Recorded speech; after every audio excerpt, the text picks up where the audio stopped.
everybody. Welcome back to Starlost Stormridden. I'm Cryolane. I'm your GM, and this is the party!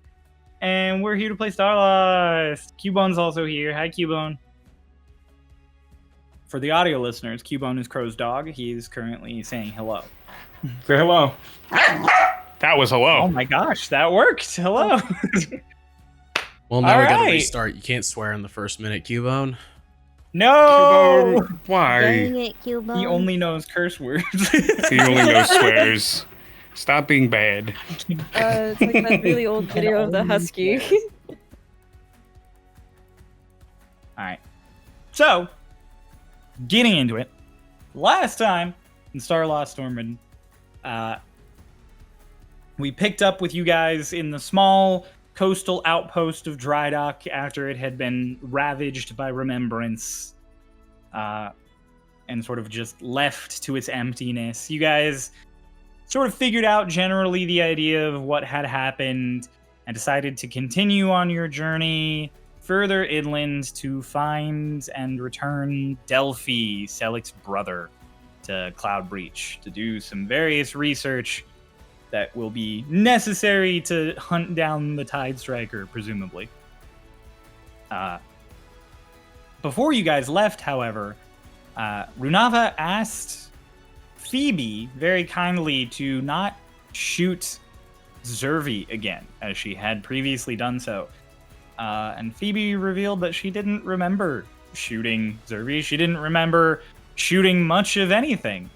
And with some questioning of Mr. Picky, you guys discovered that Phoebe is both a paladin and a warlock.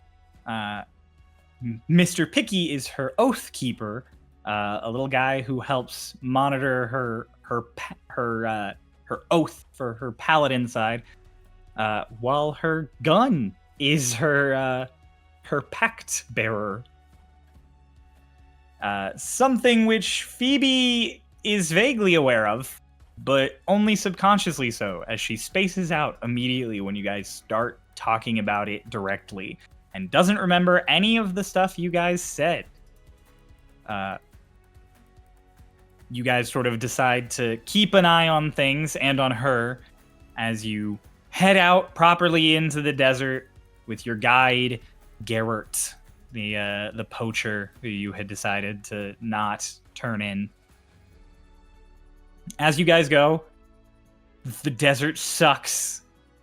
It is hot. It is obnoxious. You travel for multiple days. You encounter a small desert horned lizard, a horned toad, and after Runava briefly names it Brioche and decides to leave it, Ritz convinces it to come with all of you by offering it great power and to become a grand dragon, which he then renames it Dragon. So he now has Brioche Dragon in his hood. And another little guy has joined your group. Amazing things happening.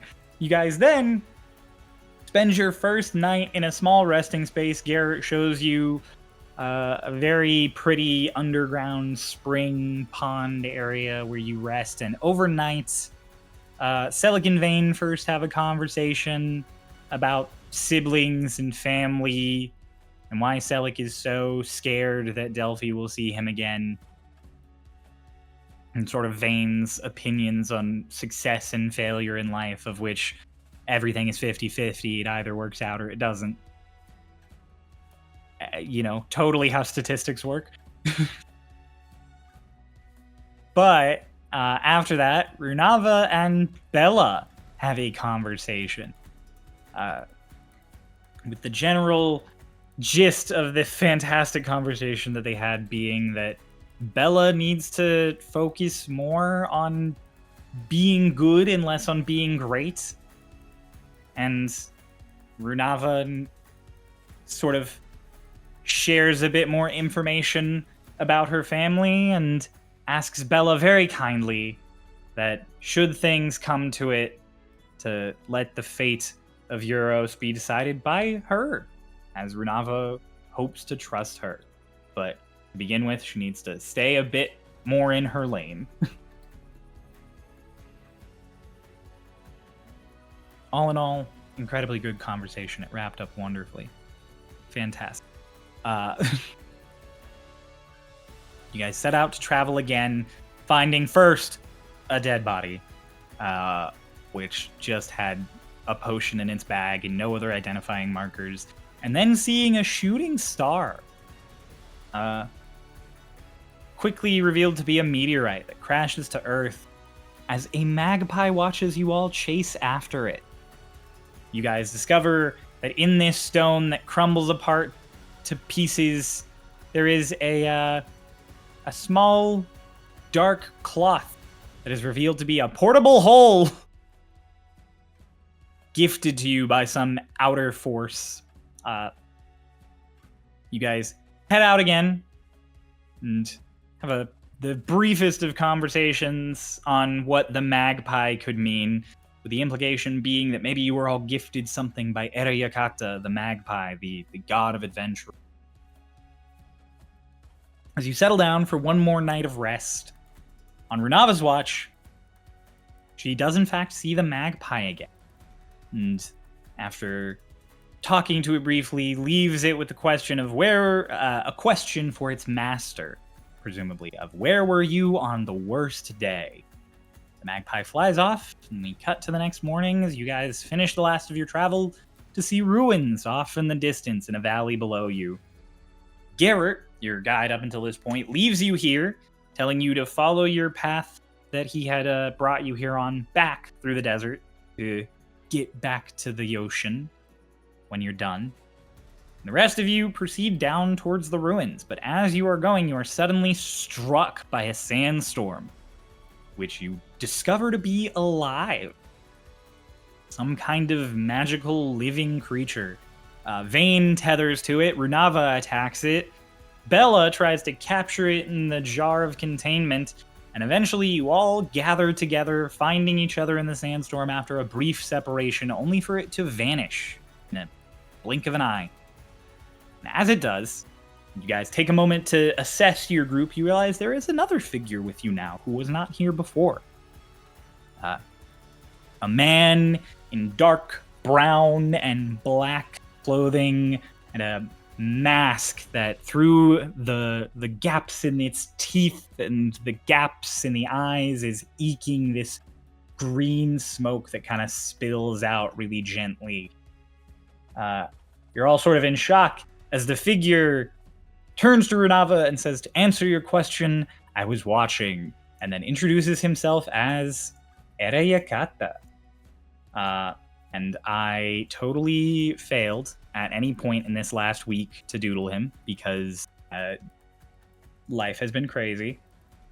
But to give you all above table an idea of what he's wearing, my inspiration for Erayakata is absolutely this outfit from Game of Thrones. So.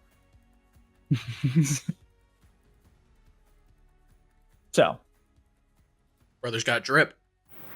As dripping. you guys, what was that? He's like, dripping. He's gonna look good. He's gonna look. As you guys all sort of are still in shock from this moment, Erayakata did his little bow. Selik, you're still holding his hand after the storm subsided, and you were just gathered hands to find each other. And he doesn't, like, it's not like he's gripping hard to not make you let go, but he does not actively let go as he stands back up from the bow. So like it's just sitting there holding his hand. Just all of you traveling through the desert. Wow, that's fun. That's fun. Brave new horizons so far from home. You have very soft fingers. I was going to say the same to you. Thank you. He twirls you, Selik, like in a dance. That he just kind of he like lets go, like he's just kind of gently flicks his wrist to spin you off. And just welcome, you brave riders of the storm. Nice to meet you, the storm. Oh yeah, that trick. Oh, it's a good one, right? Uh-huh. No one ever expects the sandstorm is alive, but you, points at Bella. You did good. Quite the thinking cap on you, yeah? Actually, that's just a hair. Oh. I was confused for a moment. I thought he pops over to Bella, and Bella, despite the fact that your hair is totally attached, he lifts it all off like a wig, and then just puts it back on really casually. Just confusing. No. Ah. Oh, just immediately the sever, like the tether just cuts. It's like, uh-oh. Oh, you go to cut the tether, you release it, and then all of a sudden Erayakata just... No. You can keep that. That's fine. Huh? Make him bald next. Same trick twice in a row is no fun. There's plenty of other things I could do to him. Watch this one. And you're a squid on the ground. Oh. I would make you roll the save, but you cannot succeed. Oh. Is it a con save? I have a chance, maybe. It's not. It's not. You cannot save. I have a chance, maybe. All right, squid. It's literally just a squid on the ground. Just. Oh, that's not as funny since this is the desert. He's probably dying. I hold out my hand and I pour water on him. Start pouring water on him, and he just. That's good. That's good. That'll keep him good for a while now. I don't we know put if him in this is an a improvement. bowl or a bucket? Do Do you have a bowl or a bucket? I do. I think we Probably should. should put him in a bowl or a bucket. I think we should just have him back. Oh, okay. Wait. Give it a few more seconds. Okay.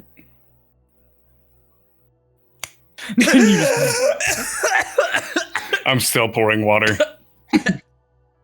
It's kind of nice. Thank you, Selic. Yep. Of course, squid.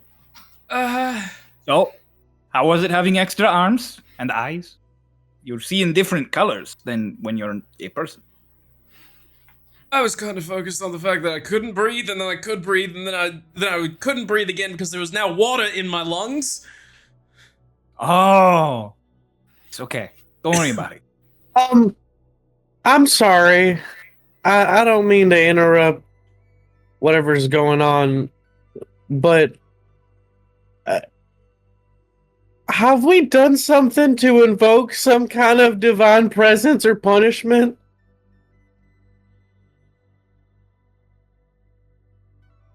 Is there a divine presence here? Dude, you grabbed my fucking tether. People can't do that. Oh, don't worry about it. He takes a step, and as he walks in front of Selic, he is just gone. And then suddenly he leans out past Phoebe and is just like, I don't see anybody else here but us. Phoebe takes several steps away.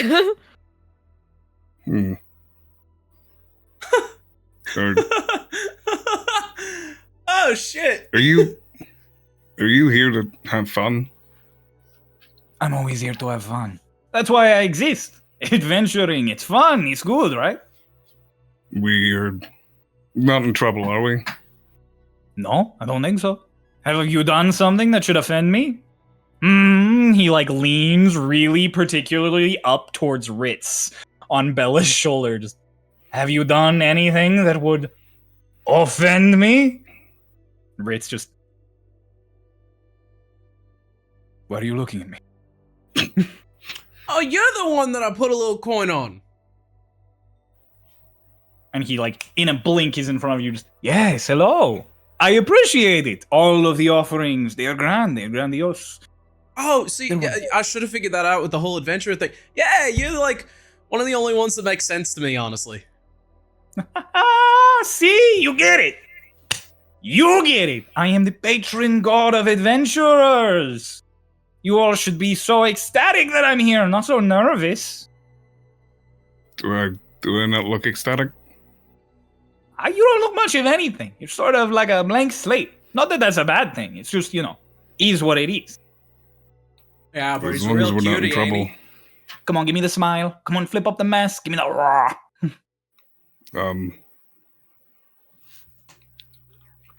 Raw. Okay, could use work, but it's not bad. So, may I ask a question? You may. Not that you're not allowed to be, but why are you here? Oh, you see. So, I had some things going on over back here. He gestures to the ruins. And then, you see, one of my little magpies in the area saw you all catching a meteorite, a star, plucked from the sky for you. And I was curious, so I had it follow you. And you came to me, so I thought I'd come out to greet you. This is just a greeting. Well met. I assume you know our names. Whether I do or not doesn't change the fact that you should introduce yourself to someone new. It is only manners, my friend. Not a fae, He right? takes off his hat. I'm more than a fae. I just don't know how it works with the divine. I've only dealt with like a couple of fae, kinda. And so, you're not gonna like steal my soul or anything if I give you my name, right? I wouldn't need your name if I wanted to do that. Oh, fuck. Hi, I'm I Vayne, assumed. Vayne. Hello, Erayakata. And then as he shakes Vane's hand, he duplicates until there's one of him in front of each of you, stretching a hand out to shake. Selig Orpheus. Nice to meet you. Even your duplicate has nice hands. All of them at once. Thank you. Down to Phoebe. Hi, Phoebe Adis. Nice to meet you. Are you actually a god? I think so. Are you actually Phoebe Adis? As I'm aware. I guess we're in the same boat. Up to Bella. The Prashana Belladrinus. Oh, that's a good name. That's an adventurer's name. Prashana Belladrinus. Thank you. Rolls off the tongue like an epic. And then lastly to Runava, just... Runava. A pleasure. Then kind of glances at Ritz. What about Ritz? Oh, up to Ritz. He just kind of... He holds a hand out to Ritz, and Ritz is like, "You're too far down." And then he just stretches up until he is just like 12 feet tall and has the hand out to Ritz, and then shakes it really awkwardly, and then just back down. Hate that. And then all of them turn and step once, and it's like they all just step into the same frame and become one person again. Like there's no visible fusing. It's like they all just overlay and turn back and just... Okay, well, what brings you here? We're going there. Oh, well, you're here, so that's not really the place to be. Hang on. And you guys are just standing on top of one of the ruined buildings. Just, this is better. Oh. This is here. Well, this is there when that was there, and this was here. Thank you. Of course. That's easier. Would you happen to know where the other Stormridden are that are... Well, I guess they're researchers in the one Stormridden. You know where they are? They're supposed But there's to a be whole here. squad of Stormridden, actually, and there's a whole squad of researchers. They come as like a group, you know? Please don't take us there right now.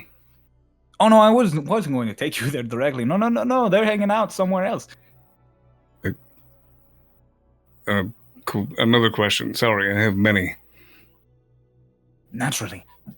I have two.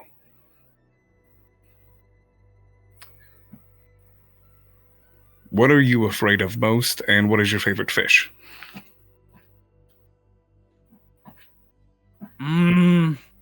Wasp nests and salmon. It's just so fun the way they swim up the stream. That's not the way the water goes, stupid. Why wasp nests? Is it because the teamwork they show, the brutality? It's because the stings fucking hurt. So like pulls out his book and opens up a page and writes at the top Erayakata and just God afraid of bee stings. Scratches out wasp stings. Are you also afraid of bees? No, bees are friends. Correct opinion on bees. You go down to write correct opinion bees, and there's a tiny little like chibi Erayakata who is currently writing bees and drawing one, and just waves up at you. Hello. So you look. As soon as you glance up and down. Oh wait, what am I doing? I have a book now. So are they the other thing you had going on around here? You just visiting? Vacation? Oh, I don't know. They got into some stuff that they shouldn't have, and invoked the divine power. And I was in the neighborhood, so I thought I'd play along. It's fun. So, huh? The people here invoked you. Yeah, correct. Not you though. You didn't invoke divine power or punishment or anything. They did though. Punishment or power? Please specify. I mean, it's kind of both, Realistically, it's divine deterrent. That's the way to say it. You found something you shouldn't, and your parents smacking your hand away. Oh, I'm the parent. godly fuck off. Yeah, there you go. The godly fuck off. Was that Bella? Intervention. Intervention. That's a good one. Divine intervention. Now, the people here, are they going to be hurt? Because I do favor one of them. Oh, no. I mean, maybe if they, get themselves in situations where they'll get hurt, but I'm not. I am not here to hurt anybody. That's not my thing. That's not my forte. Are we allowed to ask what they did? Oh, you see, suddenly you are suddenly surrounded by black and green smoke as all you can see is Erayakata's mask. Just you, Selic, as he just says, asked too many questions, and then just is back to normal. He goes to write, and then he holds his pen back. I understand. Well, so our job here is to pull one of them out, get them out of the area, if you like. Oh, okay. Well, I mean, currently they're undergoing a whole process thing. I've got them in. It could take anywhere from a few hours to months to, I don't know, a millennium. What do you mean? I'm sorry, that was rude. Go ahead. What do you mean? Well, let me put it this way. They found out some things they shouldn't have. Got involved in some things they shouldn't have. And somebody else is really mad at them. And if that somebody else has her way, well, things will be a lot worse. So I'm like the middleman who is torturing. It's not really torture. There's a silly thing going on. There's party hats involved. You don't need to worry about it. But I'm doing all that so she doesn't do all of another thing that would be way worse. Is my brother involved? Delphi? Oh, Delphi Orphans. That's a name, isn't it? Yeah, it is. Mm-hmm. He's a fun one. I like him. I feel like he and I really got close over the last few days. Really, sort of a lot he's got going on. Really? Oh yeah, no, he's got a. I mean, as far as mortals go, he's pretty simple, kind of. He's kind of got some sort of inner seething anger about some things, but he distracts it by blowing stuff up, which I personally find to be an excellent pursuit. Right. Well, you didn't answer my question. Is he involved? Oh yeah, no, he's involved. If we promise to take them away, will you stop playing with them? I mean,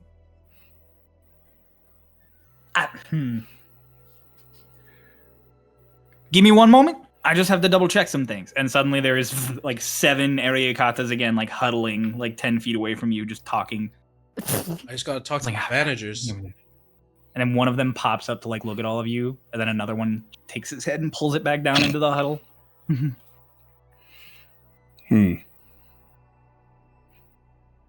Not what I expected.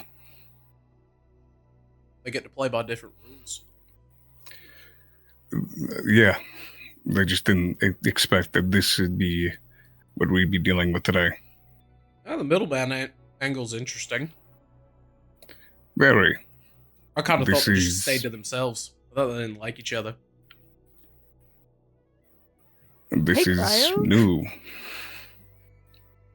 Yes, Grace. Mr. Picky. Uh-oh. Oh, Mr. Picky, he is currently in the huddle with Erayakata.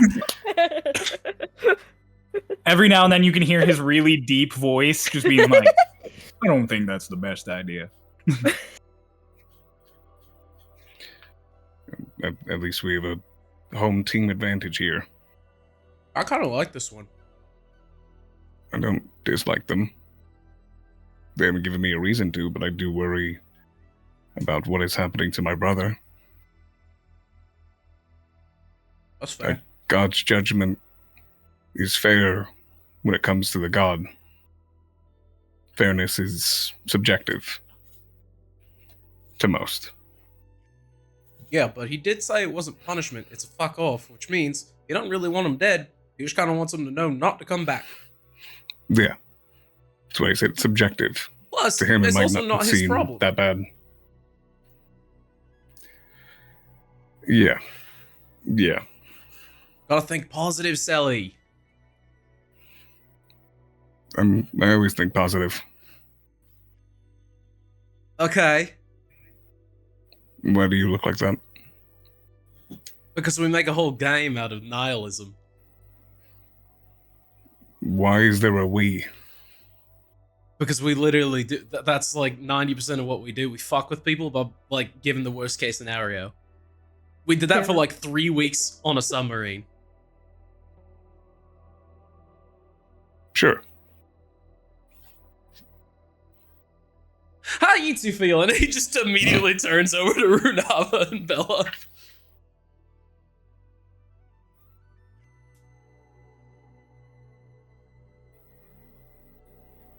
Okay, good talk. This, Just Vane. this is a lot. All by himself. Phoebe! Somehow he's... No, actually, I was gonna say he's weirder than you, but he's kind of on par. That's why I like him. You would. Huh. You got him alive. The monotone. The whole group kind of just back together into one Erayakata who puts Mr. Picky on his head and just kind of walks over like he's balancing him on top of his head. He's carrying a jug of water, but it's just Mr. Picky. He just...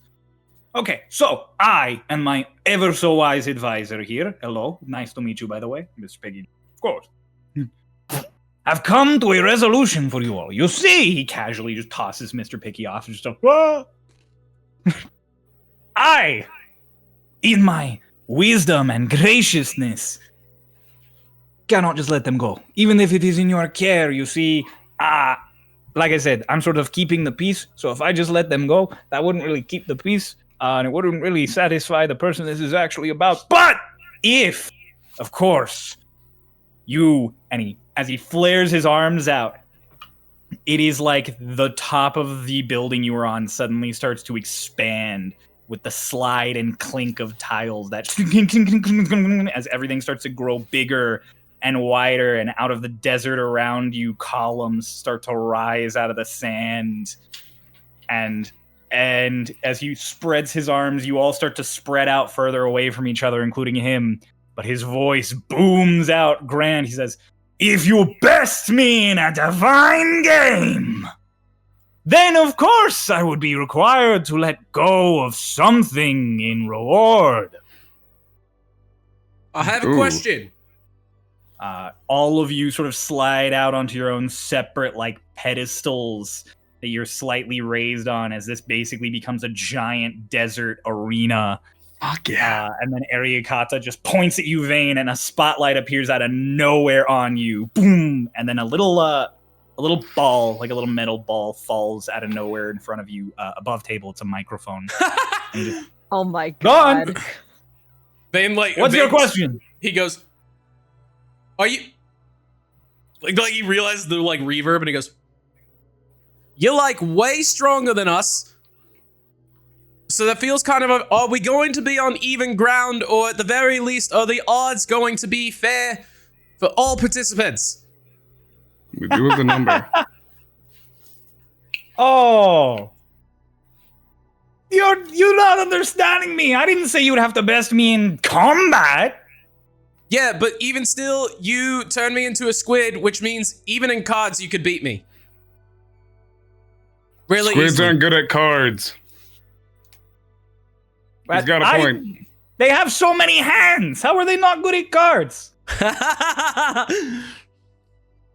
Thank you. Don't worry about it. I have something for each of you. We'll have a grandiose time. Is everybody ready? Well, technically, they don't have any hands. They have 8 arms and 2 tentacles. But yes. Okay. In that I'm case, sorry. we're off to the races. And everything goes dark for all of you. And then there is just that boom of a spotlight. Each of you are going to have your own divine challenge from Erayakata. Yeah, this is awesome! Oh god. Separate This is little awesome! place. Is this going to be a lot of deafening, or are we going to be able to spectate? You guys can spectate each other as much as you want, unless anybody comes up with anything particularly crazy. So give me one Mini second. game! Challenge Mini accepted. game! I love I WarioWare. I love like those who play in my campaign. I love mini games. I love It's mini not games. quite as involved as your mini games. But it's awesome regardless. I love this. I don't even know what we're doing, but I love this. All right. So we are going to start with Bella. Bella, as your spotlight comes down on you, Erayakata suddenly appears across from you, and he holds his hands out, and out of nowhere, despite the fact that this is an empty coliseum, you hear the cheers and roars of a crowd, and he does a bow, and then he points at you really dramatically. This is where you do a bow. Right. I do a bow. Yeah, the crowd cheers again and everything, and he just... Our very first challenge! Quite simple. He stamps his foot down, and out of the ground, just 2 logs appear in front of each of you, and he's just like... The chop! You may feel free to use your sword, if you would like. I just have to slice through the log. Long ways! Down as far as you can go! Okay. Okay. All right.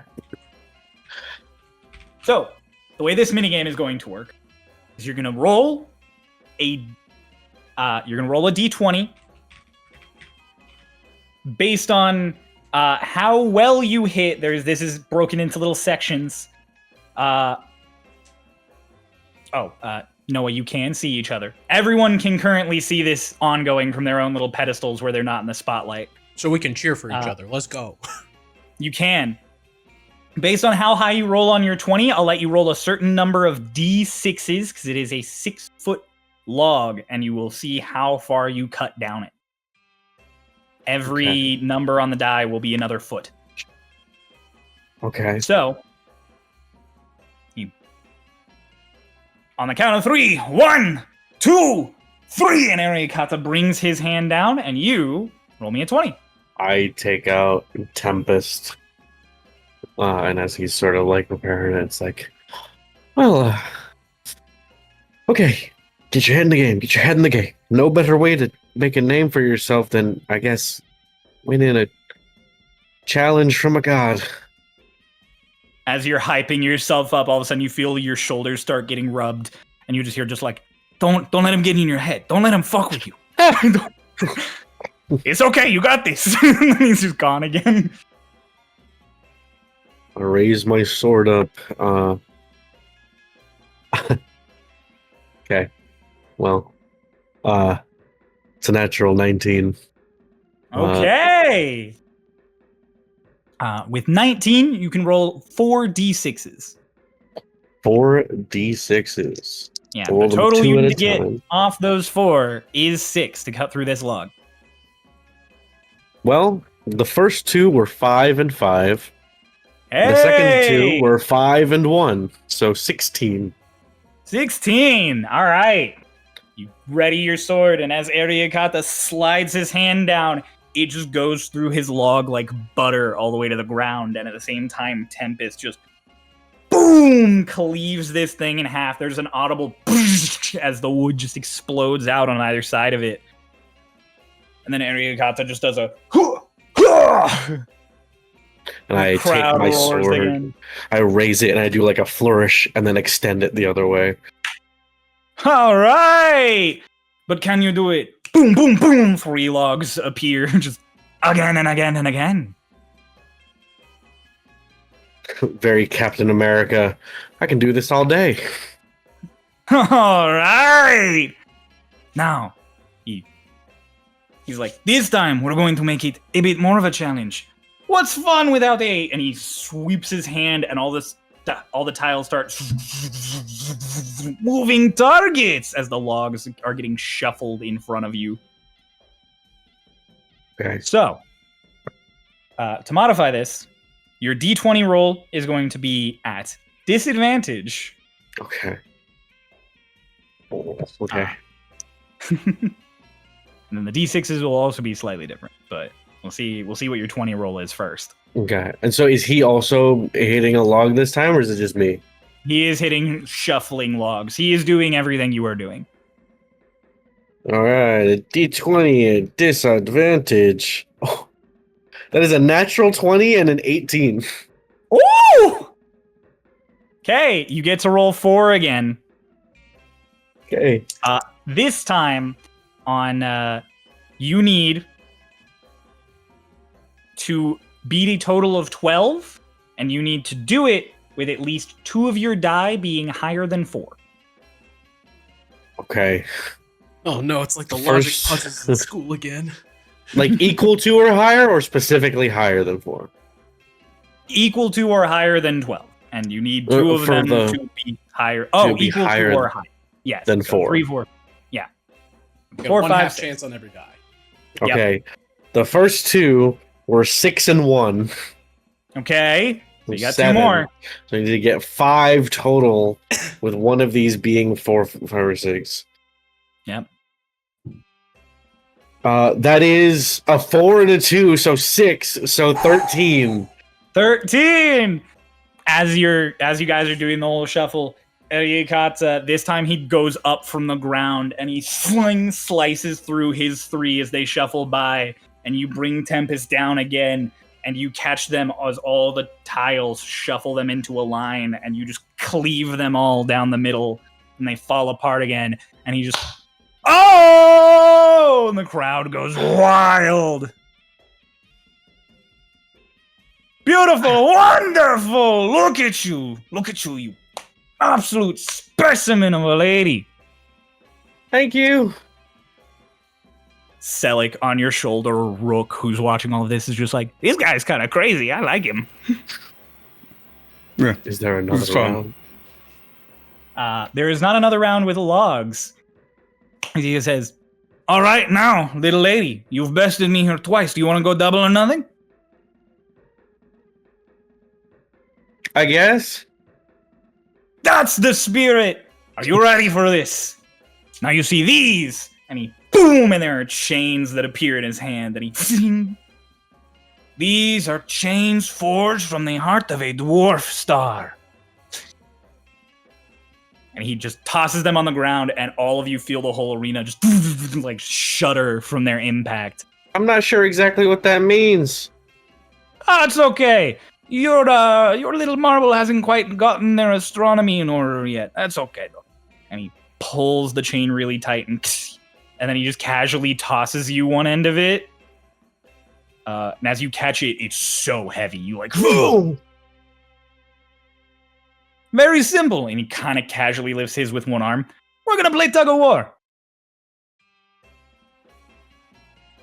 Am I able to win this? That's a question for you, not for me, mon ami. Okay. You ready? As ready as I'll ever be. All right. You can use anything you want currently, Kay. You just need to roll an athletics check as high as you can. Okay. Well. I will say there are degrees of success, so based on what you will, you may potentially have to go higher. Okay.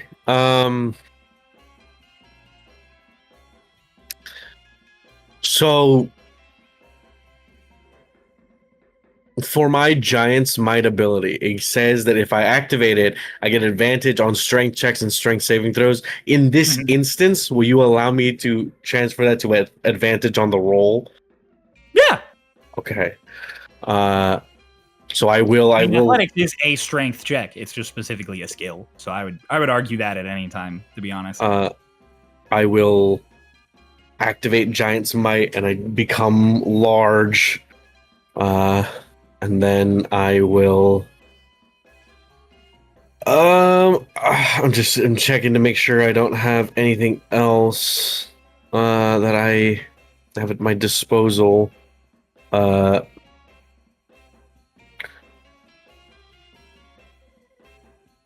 Erayakata! Oh, yeah. Could you very specifically explain what the win condition is for this? If you knock me over, you win. If I knock you over, I win. Okay. So that's okay. So we're gonna knock each other over.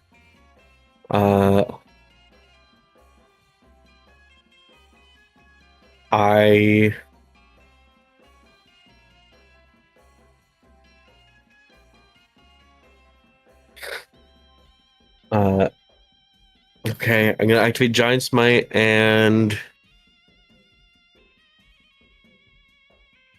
I think that's it. I think I just have to go for it. All right. Please. Okay. Make the first of what might be many contested checks against a deity. Athletics at advantage. The first one is a 25. Oh! What's the second one? Well, I mean, I rolled the 2 dice, and so because you said this might be the first of multiple, so it's a 25. 25. You both lift your chain up, and there's an audible boom as it pulls tight. And neither of you are pulled over as you both rolled 25. Okay.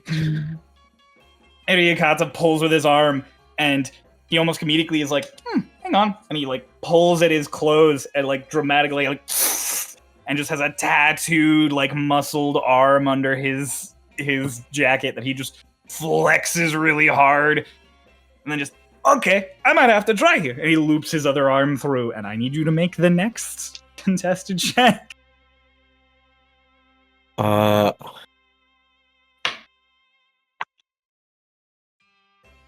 That's 24 total. Oh! That is 5 more than he rolled. 19.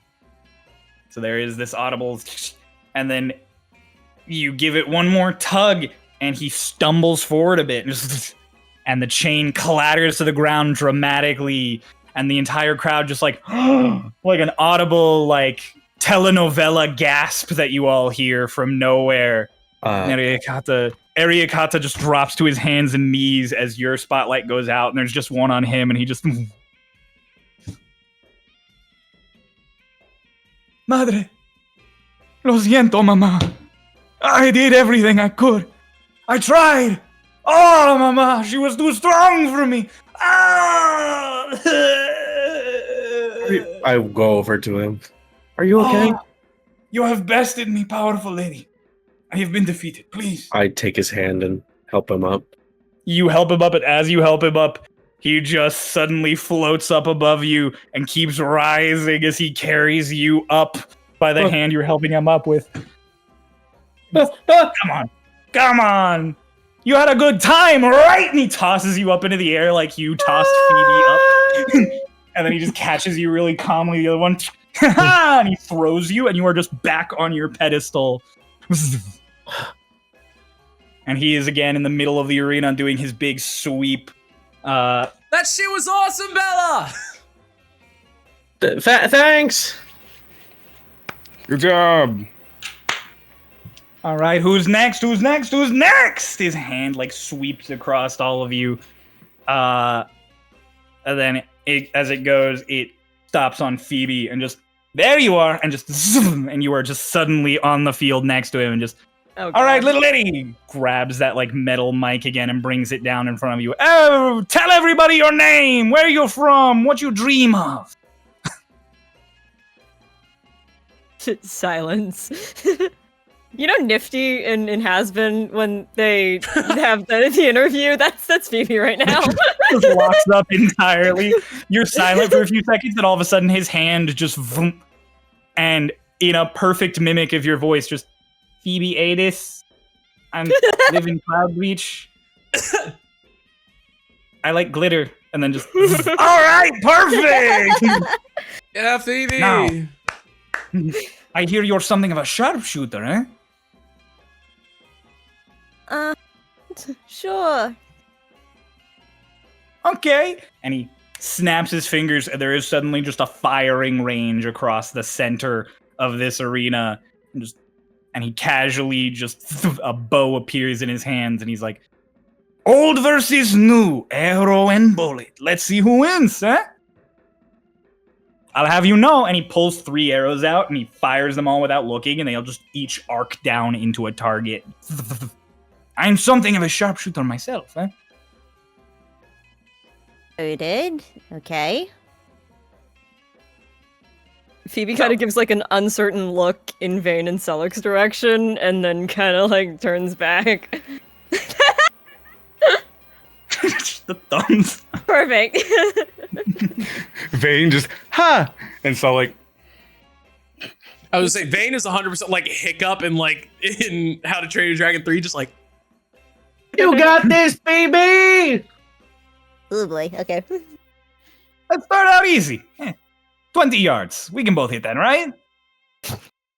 One of my rolls. All right. 2 targets appeared. Yep, you just roll to hit. Just an archery contest, but you have a gun. you said yards though, so it's 60 feet.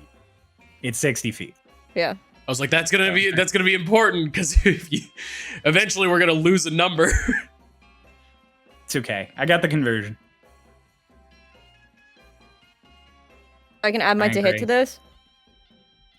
Yeah, you're just rolling and you're just making an attack roll.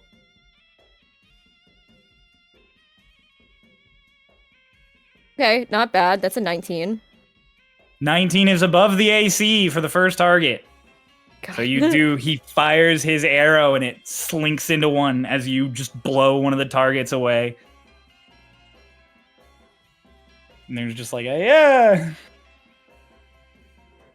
yeah. Runava on your shoulders, Zervi, who like is still spitting out sand, just looks up at you and is like, ah. No. Just sinks back down a little bit.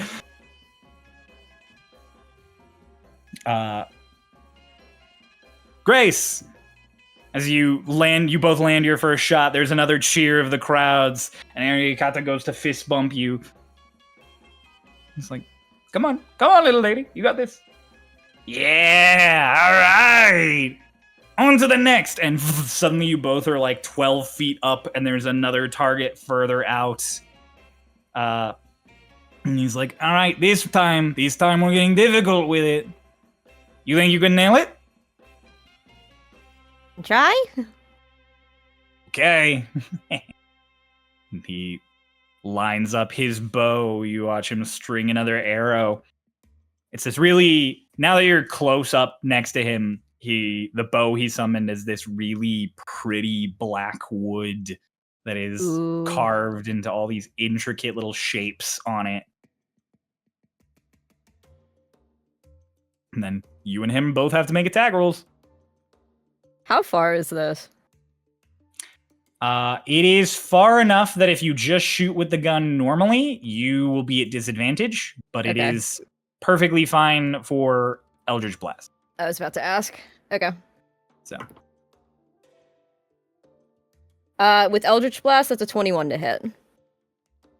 Okay, you both hit. There's just boom, boom, as both targets explode again, and there's another roar from the crowd.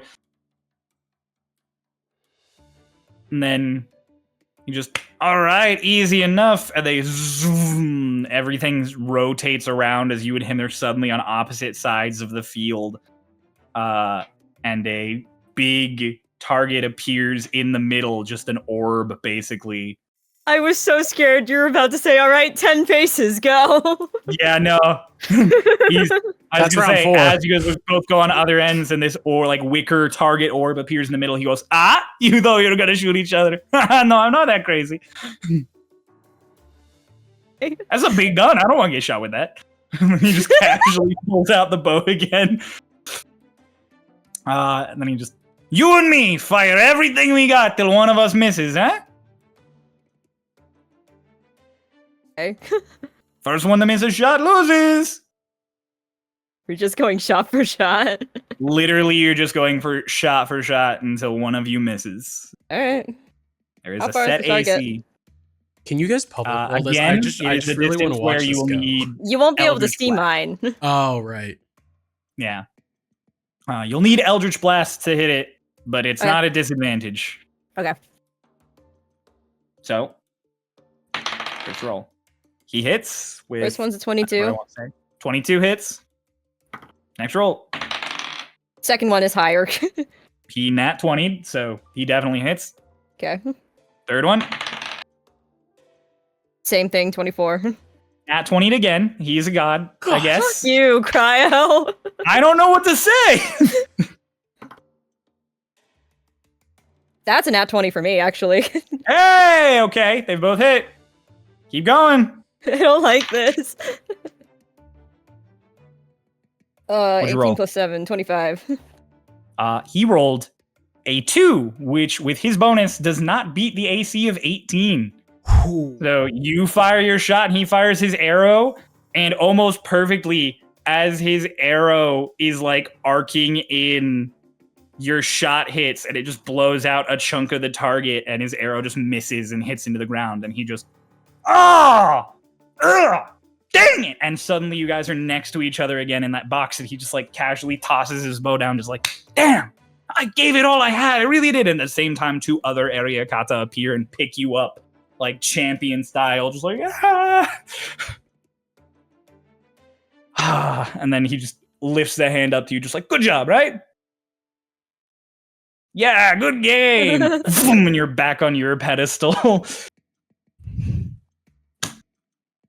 Hey, the big girl and the little lady have gone. How about the loudmouth? And Vane, you're just on the field with him. Just hello.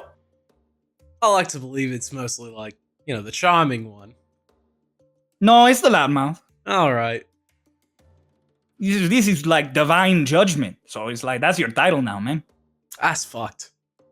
So I'm sorry, I don't make the rules. I just come up with them and enforce them. Unfortunate. So, your challenge, eh? man. You and me. What do we got? Well, simple is your favorite, right? Cards. Shit. You and me, man, we're gonna play blackjack. Very simple. Right. Noah, Yeah. for blackjack, Yes. the way we're going to play it is we're going to take a d12. Okay. If I can find my I d12, where'd always it forget go? what my D12 looks like. There it is. It's like a d20, but slightly smaller. Yeah, it's always just confusing to look for. There it is. You're going to roll your d12 twice, and that is your number. And then you can hit or you can stay. Okay. We're just playing blackjack. You know how to play blackjack. Yeah. Closer to 21 without going over wins. Okay. Is 12 the ace then? No, because one would. Yeah, 12 would be the ace. You can use it as 12 or as 1. Okay, cool. Sick. Alrighty. That's a 1 and Okay. a 7. So that puts me at 19. I'll stay. Okay. He is currently at 12. He's going to hit. He's at 14. He's going to hit. Erayakata gets 22. He busts. Let's go. Ah! Damn. All right. Let's go again, shall we? Yeah. No card game is over after one hand. It's at the very least best 2 out of 3. Yeah, of course. It's all in the interest of fairness, right? All in the issues of fairness. 4 Um, and another 1. So I am currently at either 5 or 15. Okay. So you can roll again, and then if Yeah. you would go over, you can decide. 10. He's at 15. Okay, so I am. He's I said gonna I'm hit. either at 5 or 15, so now I'm at 15 for sure. Are we going tit for tat, or is it like a full hand and then like is it hit like I hit, he hits, or are we? You're just go as if you're playing alone. Okay, I'll hit 5. That Okay. is 20. You and him draw as he stopped at 20. Woo! All right. Fair and fair. Let me ask you something then. What's up, mate? As the man who has so little, so much to lose, so much to gain, what do you want to put on the line, man?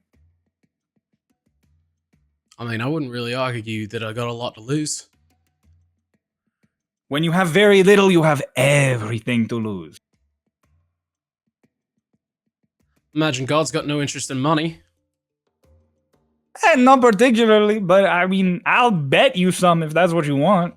It's No. boring, but Bane digs in his bag and he pulls out the charlatan's die oh, that he has had for a while, and he goes, "You want to play a game of chance? I bet luck manipulation on its own." You betting your little die for me?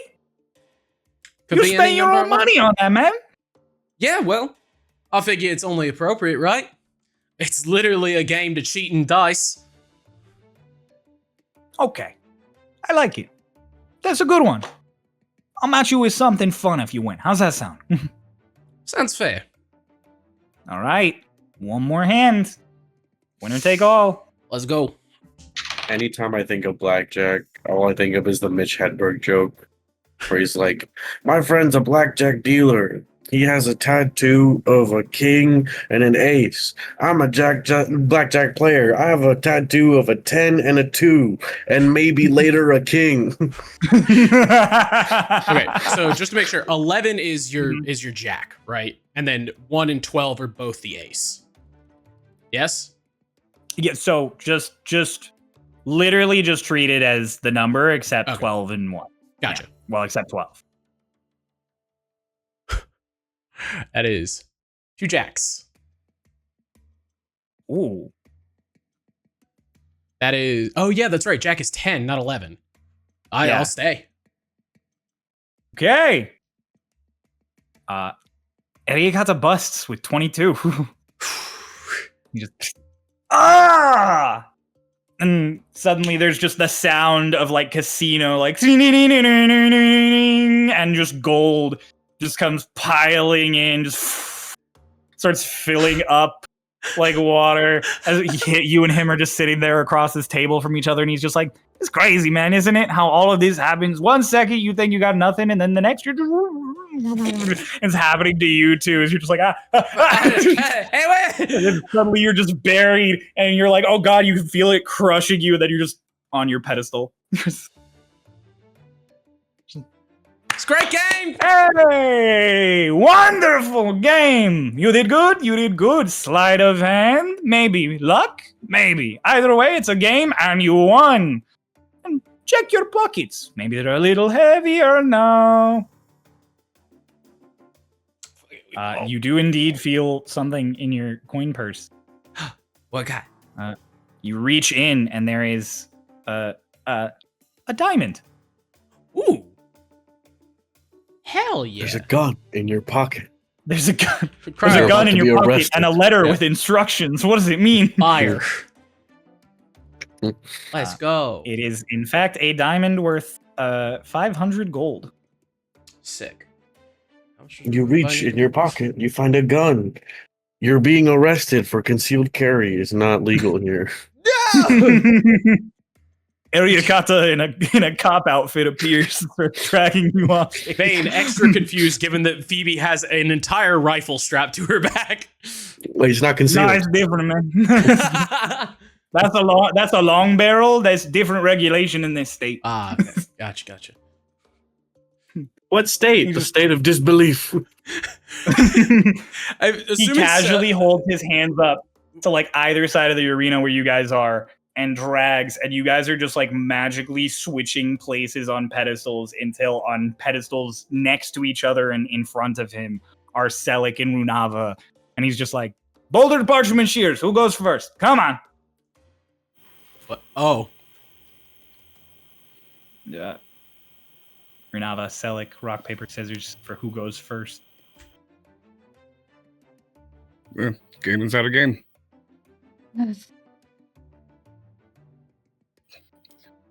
Boulder, Parchment, Shears.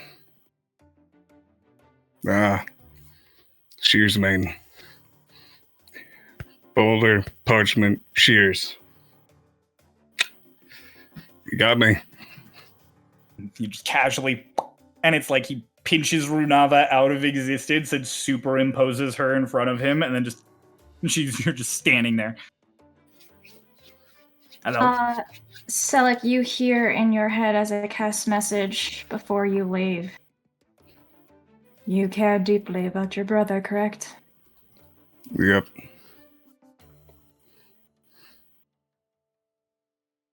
And know that I'm doing this for you. Thank you.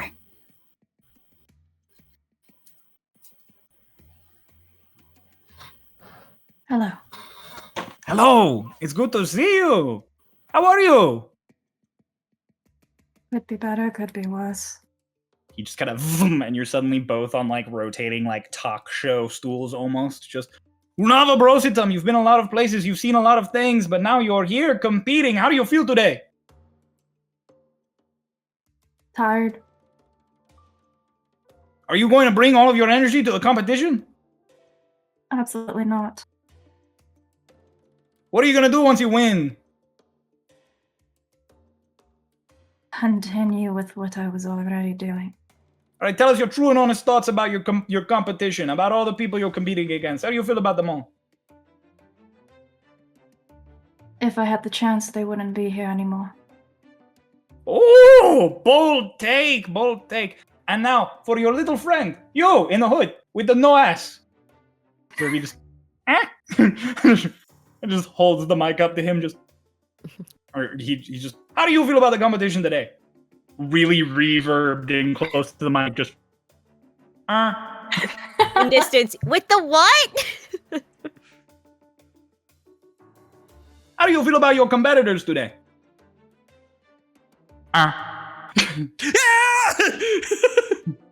What are you gonna do once you win?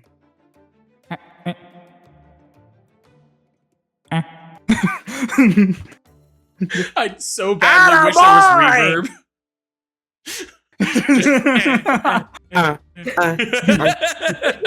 Marcy, please. Literally what you I'm all begging hear. you. Yeah. And then he just kind of like, perfect, because this is, and he, vroom, and there is just a tiny racetrack that appears. I say tiny, it's probably like 30 feet in this big space, and he just like, this is the familiar run.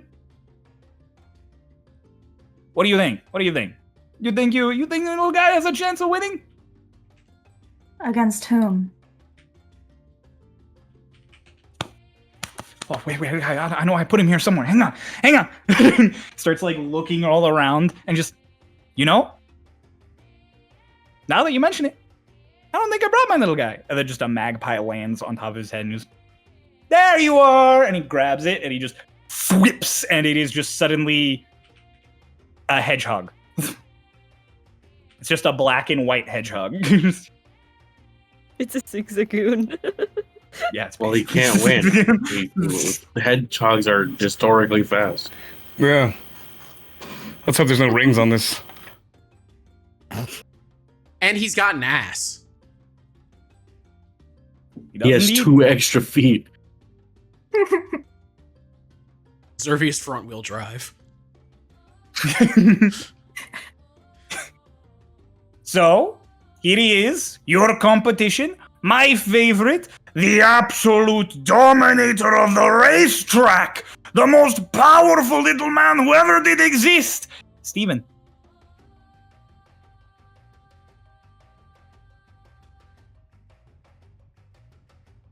Right. Steven and Zervi, who you think has this, eh?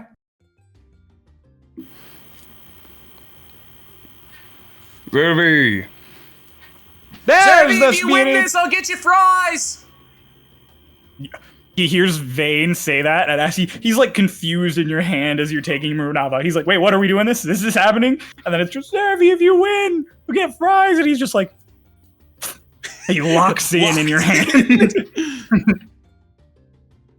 Really? Yeah. I'm glad you're enjoying this. Just toss him. He just like just appears. Yeah. Erayakata really gently puts Steven down next to him, and then he zooms down next to him, and he's in like full NASCAR pit technician wear, and he's just like, all right, now Steven, we can't have a repeat of 89, okay? You need to do better than that. You need to take it slow on the corners, coast a little bit if you have to, but don't worry, don't wear out the tires too much, all right? And the hedgehog just,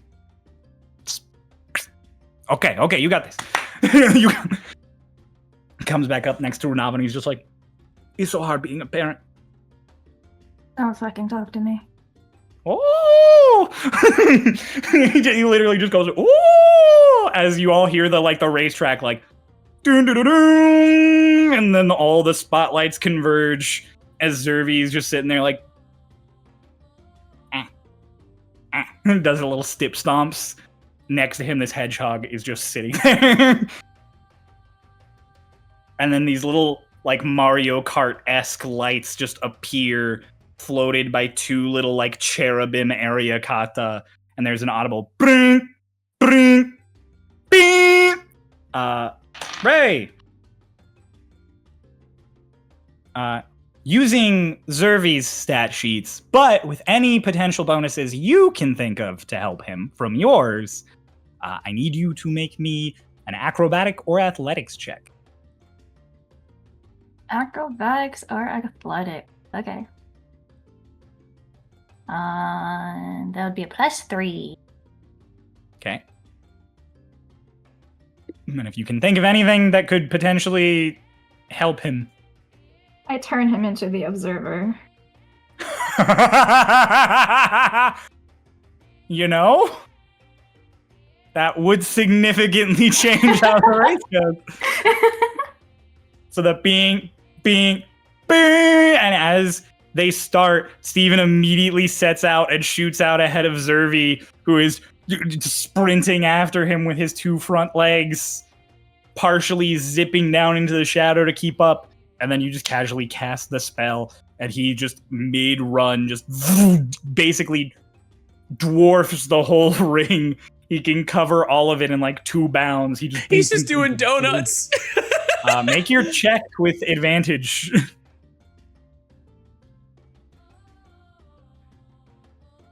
Total of 19. Holy shit. Oh my god. No. Steven rolled a total of 19. Oh my god. A photo They finish. they loop around the track. Zervi is like struggling as he does because it's so small. He has to kind of like, as he's like struggling around the corners, Steven literally just so they cross the finish line at like the exact same time. Erayakata suddenly appears with a fucking camera and just they look neck and neck to me. What do you think? It's like a Polaroid of them, and they are nose to nose across the line. I just look at him, and then I look back at Zervi. Zervi's just like, like what are you? Why are you looking at me? like, and then he gestures with his paw down at the fucking hedgehog, and it's like, You could just eat him. like you get like a not sportsman. He'll be in your stomach, and then you'll just win because your nose would. You can just poop him out afterwards. Looks down. He's a familiar of a god. Steven looks up at him and it just does like a and just like the gentlest like please no head shake, and Zervi just goes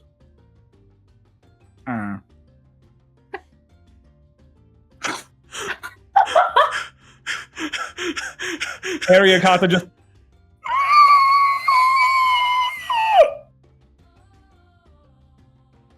Dios mío. Well, I mean, that's the race.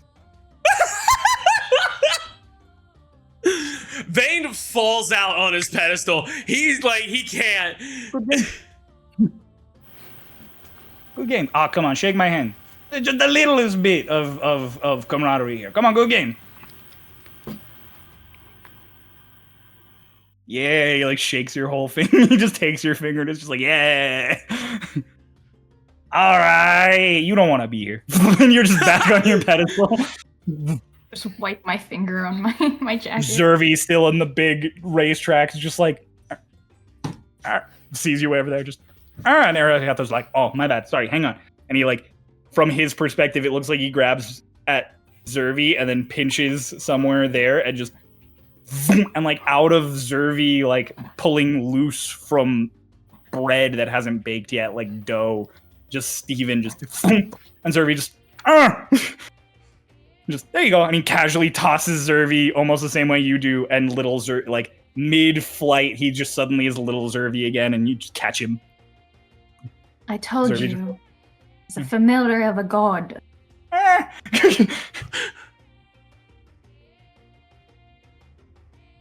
Goes back into your hood.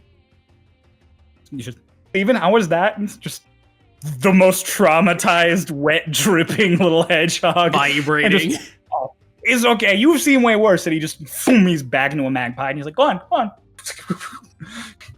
All right, that leaves one, the only, my favorite spooky man. And Selik's just there. Vane has a moment and just goes, what about the yellow one? He's not in this episode. Okay. Turn What? to Ritz, and Ritz is just unconscious on his pedestal. Nah, he's still sitting there. He's just T-posing. He's T-posing on his bed. Yes.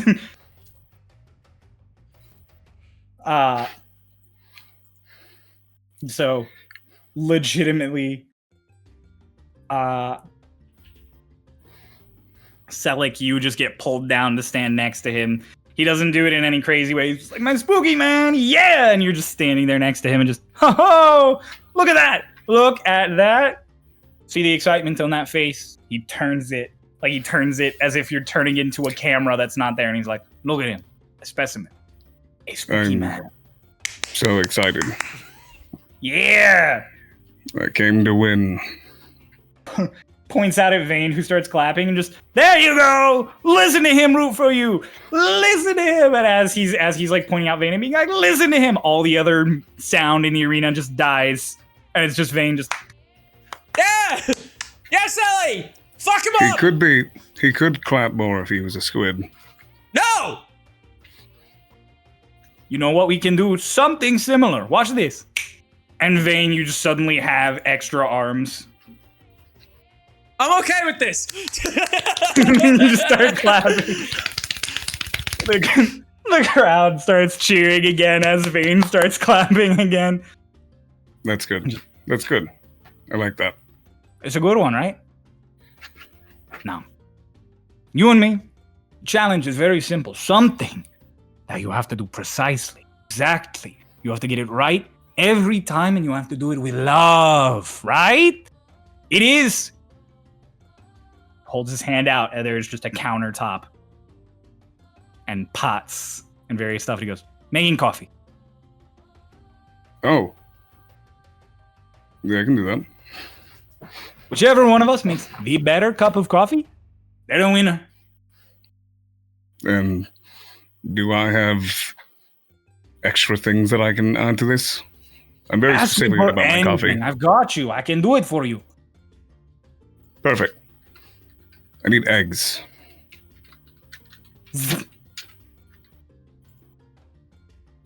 Great. Anything else? He opens up his book. Can I get cinnamon, cardamom? He like looks him up and down. Cocoa powder. Sea salt. It's an interesting selection of spices. And I would like 1, 2, 3, 4, 5, 6. I would like 7 cookies.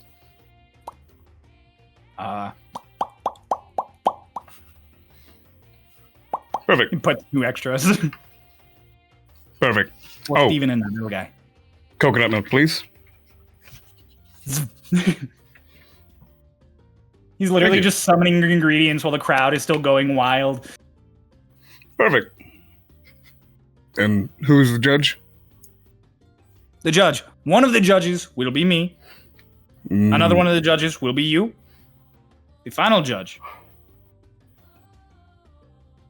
There is just a smoky figure that appears.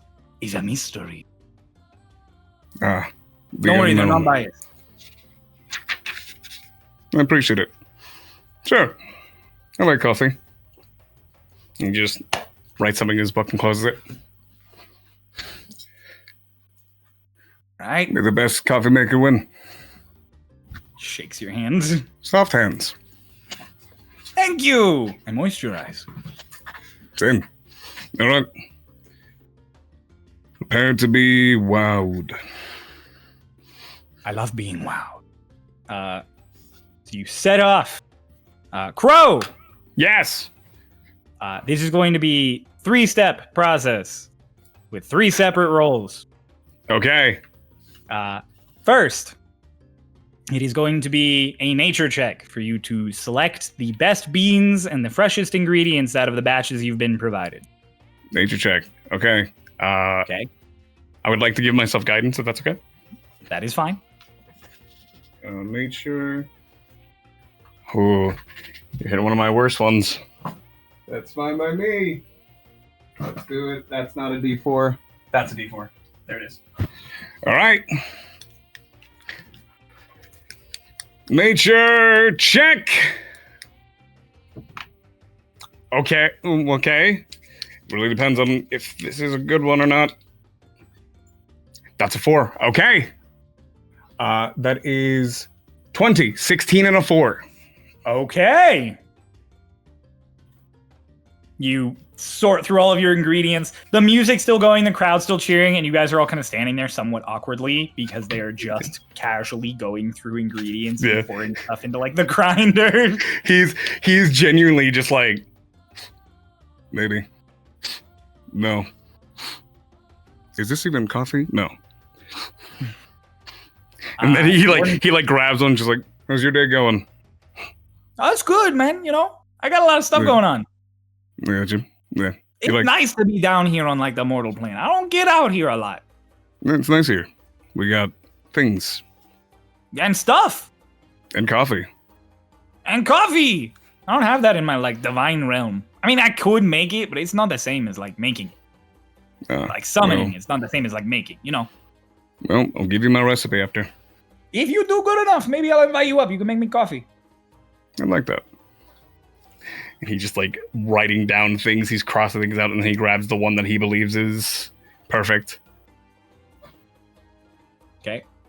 Your next check is as you start preparing everything. It is going to be sleight of hand, as you have got to do everything just so. Sleight of hand. Guidance. This one's better. Okay. 3 is 14. So that is plus 5. 14 plus 3, 17 plus 2, 19. 19. Okay. Maybe I should. No, I'm good. You guys are preparing everything. And he just casually is just like, you like making coffee? It's something you enjoy. Very much so. I wanted to make these games like fun for all of you, you know? I expected having to scare something. But this is nice. I do enjoy this. You don't like scaring people, though. I know. I just expected it. That's the thing. Sometimes adventures have stuff that you don't like in them, but you should still find the stuff you enjoy. That's what makes adventures worthwhile. You have chosen a game I didn't expect, but I'm thoroughly happy that you chose it. Thank you. Yeah, of course! The one that I brew to save really likes my coffee. Best of the family. Well, hopefully he gets to try it again, huh? Yeah. Let's hope. You put everything together. Now, as you finish preparing your coffees, it's all brewing and you're straining it. I need you to either make me a performance check or a deception check to make it particularly good. You either have to do your best to put out a genuine look at how amazing it is, or you have to falsify how amazing it is. Up to whether you trust the genuine flavor of your coffee or whether you have to talk it up. Performance or... You say performance or persuasion or performance or perception? Performance or deception. Deception. Performance is you just letting it shine on its own. Deception is you blowing it up further than that. I guess you could call it performance, but the idea is that you are unnecessarily fluffing it up more. So I'd prefer if it was deception for the flavor. I know they're the same. Yeah. Deception is my higher stat, but Stella doesn't need to talk this stuff up. He's just going to roll performance. It is lower, but he is going to roll it. Though, he looks over at Rook and just, Rook. Yeah. I can do all the talking I want, but I need to buff this up a bit. Make it what it needs to be. So I need your help. Let me hold the whisk. No, give me your hand. Oh, damn it. Ah! I bite Rook. Oh, that's what you're gonna do every time, but that doesn't mean I want it. I bite Rook, and I fang bite up this next check that I make by 6. By 6, all right. You revitalize yourself. So he just. Ow. I'm sorry, buddy. You Don't do worry. the shot. I'll make you a cup. You'd better. I want one of those Okay. cookies. Pooh, mask man. Erayakata's like, oh, he's a little sassy guy. A little spice with the drink. All right. So this is plus 11. Plus 11. Plus 2. So that is. Let me calculate this really fast. That was my best roll. It was not a natural 20, but it was good. That was, as he puts it all together and looks off into the crowd of everybody, and he looks over and just, don't worry. I know how to make coffee. 32. 32? It was a 19 plus 11 plus 2. Erayakata win. Jeezums. Call me Woo, the okay. barista. If I did deception, that would have been a 35, but Selik's not talking this up. He's letting it speak for itself. You guys. Selik finishes his cup. His pot. He starts putting it in all of his cups. Erayakata finishes his and just kind of does a flourish, and all of his mugs are full. And He takes the spices and he puts it on, and then he does one last thing where he takes a handful of cinnamon and he tosses it over top of it, and in his hand he prestos a flame sitting on his pinky, or not his pinky, his middle finger. And he just, as there's a little, ooh, crisped cinnamon on top. Ho, ho, ho. Fancy. As cookie. You crisp the top of it. Erayakata matches all of your plating the best that he can, and then he hands you one of his, and he takes one of yours, and he raises it up with like a pinky and just Oh. dink. think.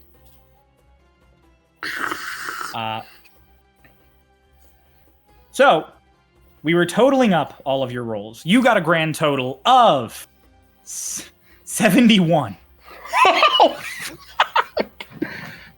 Erayakata, with many high rolls and one natural 20, got a grand total of 65. Yes! Let's go! Let's go! You sip his coffee and it's good, but yours is better. And as he sips it, he just, well, I think we know the truth here. Yeah, you're good at making coffee. And you're good at making coffee. And he holds out his to dink the glass again. And dink again. And now our third party. He slides a mug over to the shadow figure. He real tentatively reaches out and takes the mug. Do you know someone who really likes coffee? Selik? Someone from your past? Don't you wish they could be here to try some of your coffee?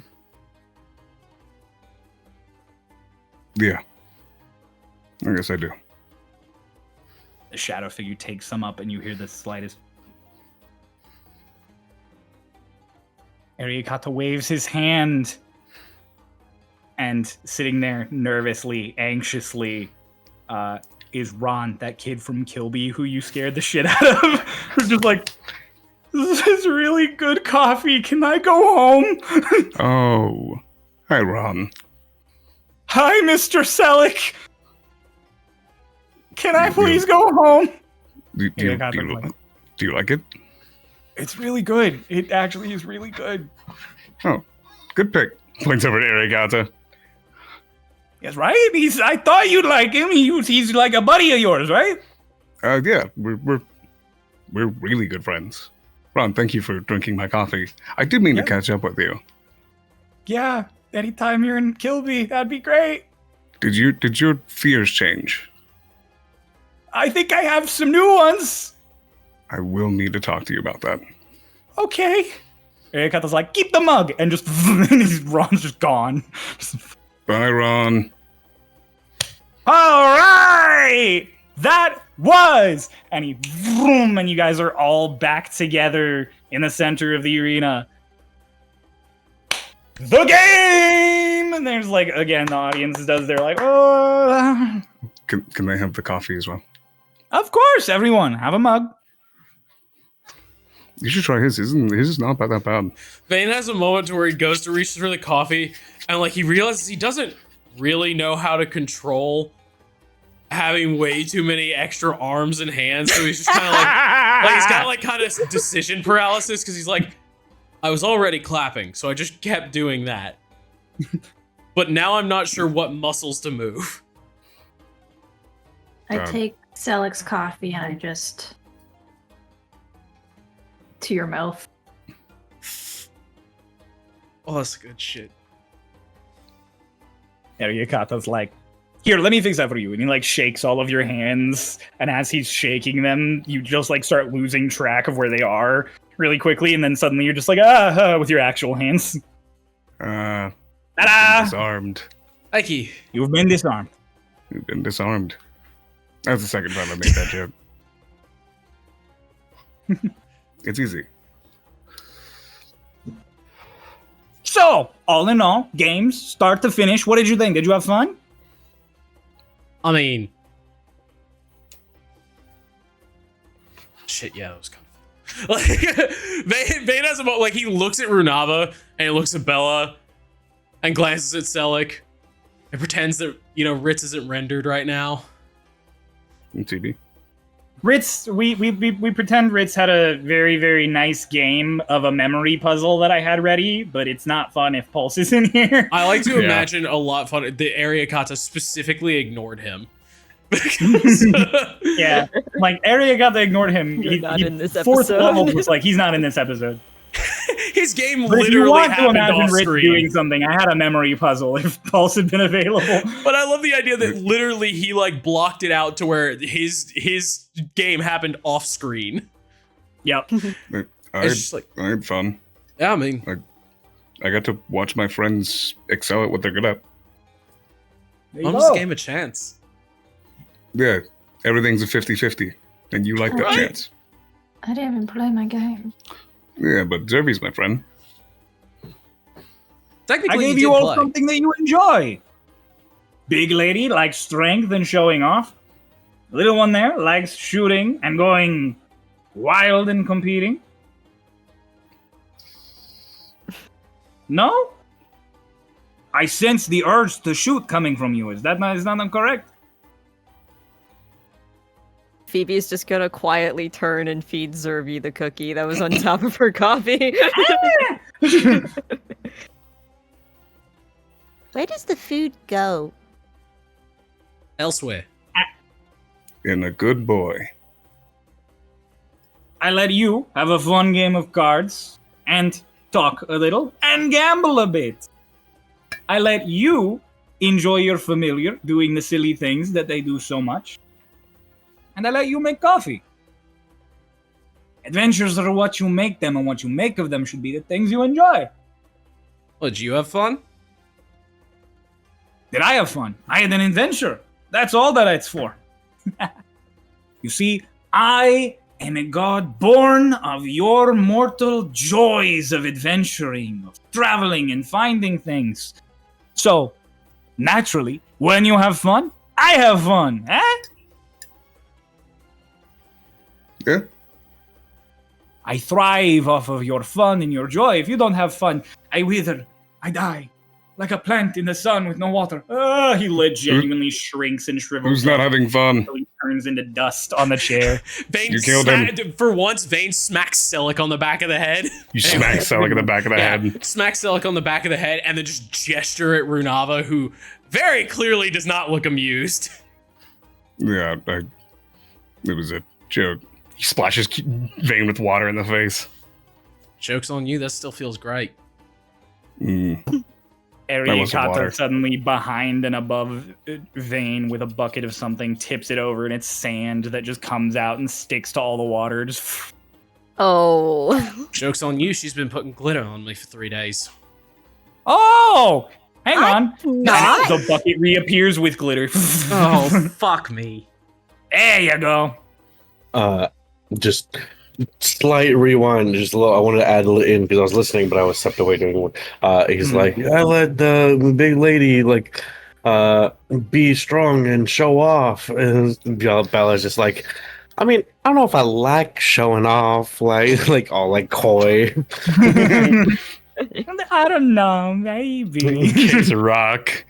Kicks a rock and goes flying out of the arena. Kills a small There's bird. no audience, but you still hear, ow! Oh, my leg! My leg! Erayakata, he's like, all right, so now, if anyone asks, if everyone kicks up a fuss, I can say that the mortals bested me in a game, officially and properly, so I had to relinquish their friends. I couldn't stand in the way. I had my godly honor to maintain. Here. We appreciate it.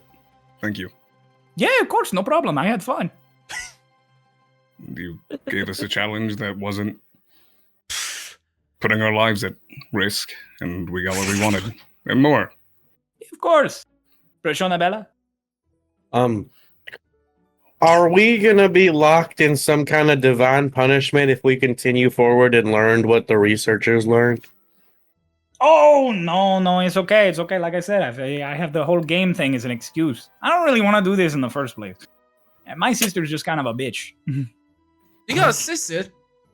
I mean, the gods are all kind of weirdly related. Well, that's not entirely true. A lot of us are kind of weirdly related in a not family, sort of family way. Like, we all exist for similar reasons. Which sister was it? Oh. Do you want to find out? Oh, we're gonna have to meet her. No, If we I do- wanted you to kind of just tell me without having to find out through experience. Oh, don't worry about it. It won't be through experience. She's not going to be here. I just mean, it's really easy for you to find out. All you have to do is, then everything swirls around like a sandstorm again for a second. And you guys are just standing in front of those buildings, now all small and ruined again. And Erayakata is really calmly like leaning on a half-destroyed wall. All of you still have your coffee completely untouched, no sand in it or anything. And he just, go on in. The answer will present itself in due time. Phoebe will gesture to Vane to like lean down. Oh, Is- this kid? I'm not. He still leans down. He tells you not to do it as he's leaning down to you. Don't do this to Cleaning me. you up, asshole. Press all the sand and glitter away.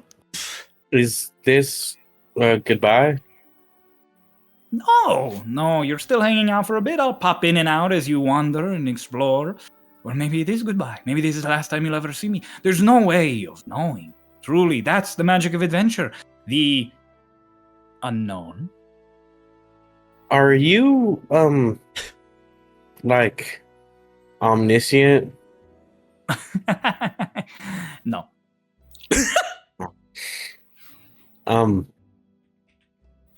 I guess I'll ask anyways because it can't hurt.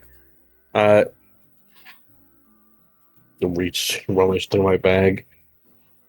Do you know what's the deal with this thing? I hold up the artery. Oh, that's a very neat little book you have there.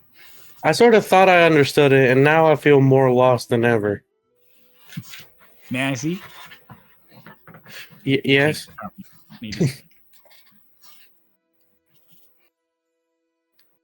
I haven't seen this book in a very long time, or maybe this is the first time I've ever seen it. Who knows? Time is strange like that. It's a weird soup. God damn it, Cryo. Wibbly wobbly, timey wimey. Another reference. You'll find out who your co-author is in due time, I'm sure. After all, you're hardly going to be able to create a tale together without working cooperatively once upon a time. Okay. Thank you. Don't worry. That book only presents itself to heroes. You don't have to worry about any maliciousness from your new pen friend. Okay. Pen pal? Pen pal sounds better. Thank you. You! Scary man! Can I offer you a trade? What for what? One, I'll write you down the recipe for my coffee. Okay. Two, You already he said reaches into the bag of holding and he pulls out a wyvern plush. This is Bubbles. I'll trade you both of these things if you give. He points over at Ritz. If you give dragon wings, little ones. You drive a hard bargain, but lucky for you, I'm easily fucking convinced, and that's cool as shit. The fucking lizard on Ritz's shoulder just tiny little wings that definitely cannot support him. Let's go. Continue to traumatize all of the small creatures in our direct Erayakata vicinity. really quickly just takes the plushie and just, hello, Bubbles. You are fantastic. You will be on my bed. He just, It's bad. there you go. You, of course, I have a bed. I have like a house. I think Did he give she's me the book confused. back, by the way? Oh yeah, he handed it back to you. Is that crazy? Is it crazy that I have a house? You all have a house. I think she's just confused that gods sleep. Oh, I never said I sleep in the bed, but I mean, you don't always sleep in your bed. True. I don't sleep. Now, go on. Continue on your grand adventure. I'll see you inside. Or maybe I won't. Maybe you'll see me. Maybe you won't. The magic Thank of travel. Good game. Thank you. And he just gone. Looks over at Ritz. Remember what I've done for you. Thank Little you. butterfly. Ritz will remember this. Yeah. Pulse will not. Ritz might remember this. Ritz will remember this. Ritz doesn't know it happened. That's what I'm saying. Ritz will remember this. Pulse will not. I'm just, okay. Now that that's over. Is everyone okay? I said, like, you know how I said everything's 50-50? I was like, at least 50% sure that if I lost that fight, I would just be turned to dust. Or a squid? Or squid. No, they're good. Another? What? Thank you. Thank you, everyone, for helping to get my brother back. Are you fucking kidding me? That was awesome. That was the coolest thing that's ever happened to me. And now I've met the only god that I give a shit about. So, onward! I appreciate it. Of course. Let's go inside. We all got mugs, too.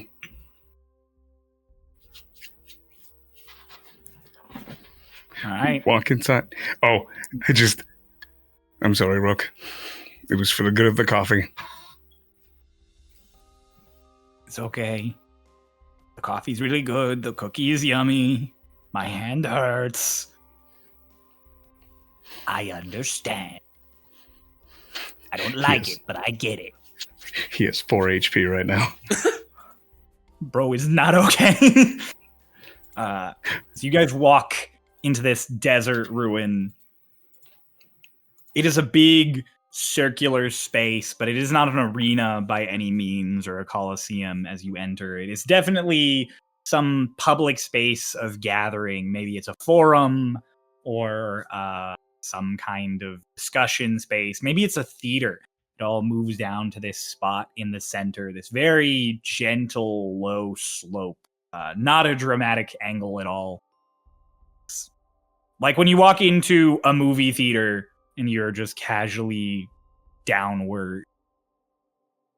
I forget, did we ever address on whether or not we were able to decipher if these are like ruins or the kind of ruins that have been fucking us up lately? Oh, they're just ruins. These do Okay. not look anything like the Kingdom of Moonlight ruins you guys have been to previously. Okay, sick. It is. I was just It looks like a oh, completely different culture altogether. great. Now you guys are sort of walking in.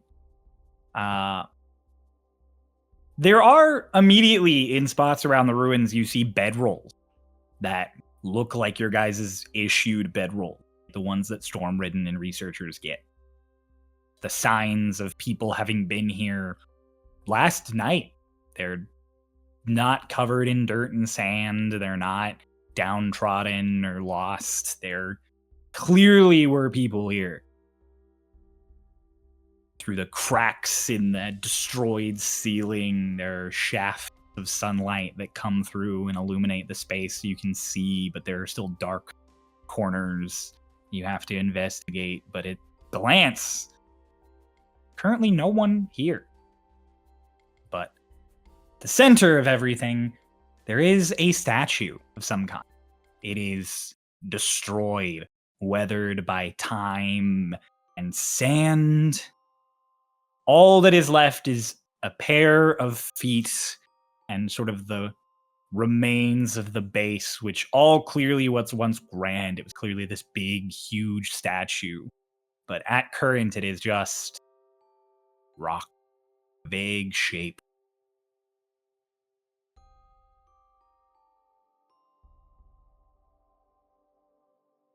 Where are you guys going? What are you doing?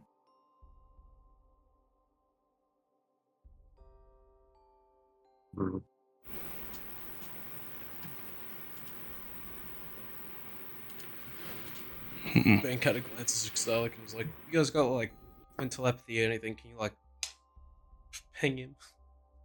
No. You think they got a rock? Sending stone? Yeah. Probably. Oh wait, no, we know he has one. They're not responding, right? We Cryo? You're not sure. Oh, I thought William said that we couldn't like. They had one, but we couldn't get a hold of them. No, he was trying to reach out to them to inform them you were coming. You're not sure what the follow-up was on that. Gotcha. Okay. Either they did. We don't have the other side. We. Yeah. Do we have locate object? Anyone? No, but sorry, Craig, could you re-describe the big statue? It is currently just feet and like some of the shins or calves of whoever this was, and then the base of it. Still, it is tall enough that only you and Ritz can see above looking down at it. This was clearly a tall, grandiose statue at some point, and now it is just reduced to a smooth, shapeless base and the vague remnants of feet. Can I look to see if there's any remnants of like a carving or like an inscription or like a writing or anything around? Yeah, sure.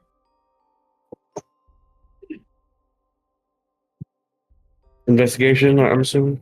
I Yeah. was going to say yes. Please make me an investigation check. Oh, well, that's a natural 16 plus 0, so 16. 16? Okay. As you start investigating the statue, what are the rest of you doing? Did he have anything that he always kept on himself? Yeah. He. Checking something? He has a little friend that he carries. It is not alive, but it is a construct. He also has goggles. But things might have changed since I left. But you could try. Does it work on constructs, or does it only work on things that can't move? Well, would it be considered an object? Is a construct considered an object? It is in the vein of a creature, so you'd be much better off looking for goggles. Okay. So like reaches out his hands like, I don't know if it would, but I hope he didn't change his goggles. He minor image is a set of goggles that are like bronze-ish. He wore these a lot. I don't know if this is enough. I don't know what has been changed. All right, we can try. And I'll cast locate object.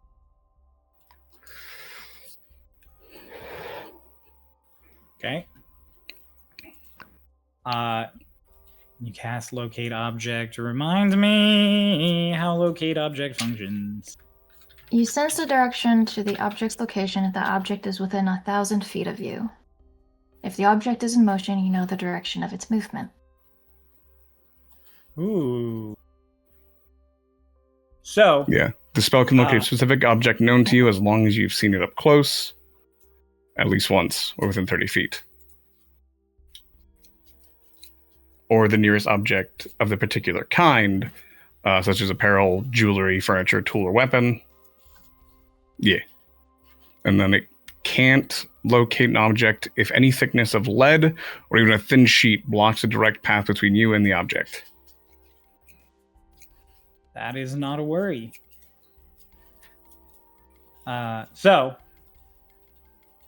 Oh, is it person that's interrupted by water? I believe so. As you guys are casting locate object, that's what you two are doing. Bella's going to look at the statue. Vane, Phoebe, what are you two doing? I mean, at this point, Bane's basically had to raid every single ruin that he's gone around, so I guess he's looking for points of interest. His is less targeted than Bella's and more like a collect information, collect intel. Okay. You also make me an investigation check. Sure. Phoebe, what are you up to? Since I can do it at will, I will have what the fuck is it called? Detect magic up. And I'll just keep it up every time, unless we, have to fight shit, or she gets blinded. There are a few various little magical things that you see in bags around the room, in like the Stormridden and researcher bags. Oh, right. But the room itself doesn't appear to be magical, except, and this is where we're going to sort of start collapsing everything that you're all doing together in one. As Vane, as you start searching in a corner where there's hieroglyphics sort of scrawled onto a wall, and at the same time, Runava, you cast locate object and it pops off, and you do detect the goggles, but you detect them, weirdly enough, above you. You detect them far above you. The shadow of my headpiece extends and then it just stops. And Runava just looks upwards. And as you look up, Bella, you are investigating the statue to see if there's any details on it. And it looks almost like there's writing along the base that you can read. You kind of brush some dust across it to clear it up. And Phoebe, that's as the hand brushes sand off of this statue. That's when you see magic on the statue. And as detect magic goes off and you realize this, as locate object makes you turn your head up, and Vane, as you come across a series of hieroglyphics that look like clouds and wind, all of you suddenly just feel the ground underneath you just and the statue just kind of and the rocks start to float up out of the ceiling. They suddenly begin to separate, and the whole room starts to fill with wind that starts to twirl around you. Not violent by any means, but it is heavy, and you start to feel yourself lift. Each and every one of you, Bella, even you, big, start to lift off the ground. Was I able to read the writing on the? No, you were not. The moment you swiped sand off, this started to happen. Man, I got a glider. I can't stop this.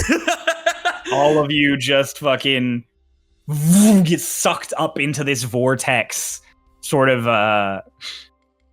Wizard of Oz style. You are suddenly pulled up into a tornado that seems to have appeared out of nowhere.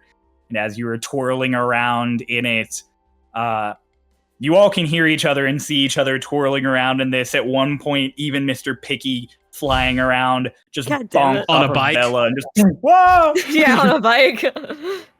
Man, if only I had those chains that were made in the Dwarvish Star or whatever. That's not what he said.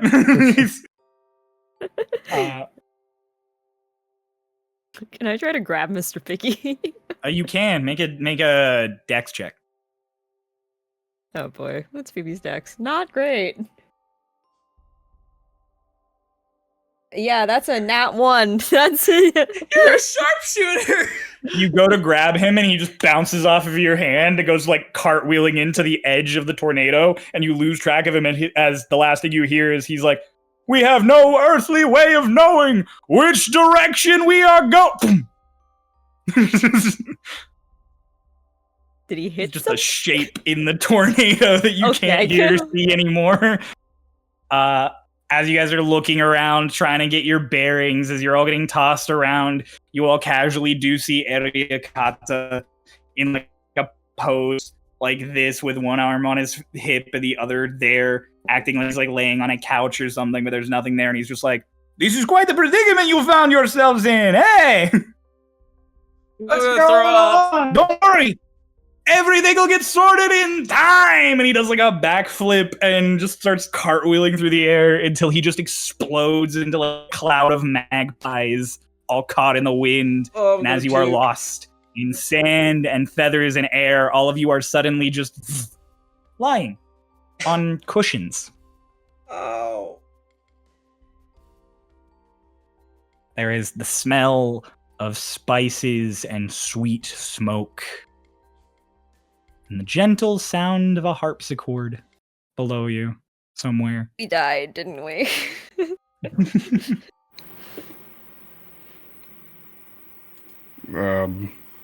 What? Did we win? Who did it? Who did it? I just want to talk.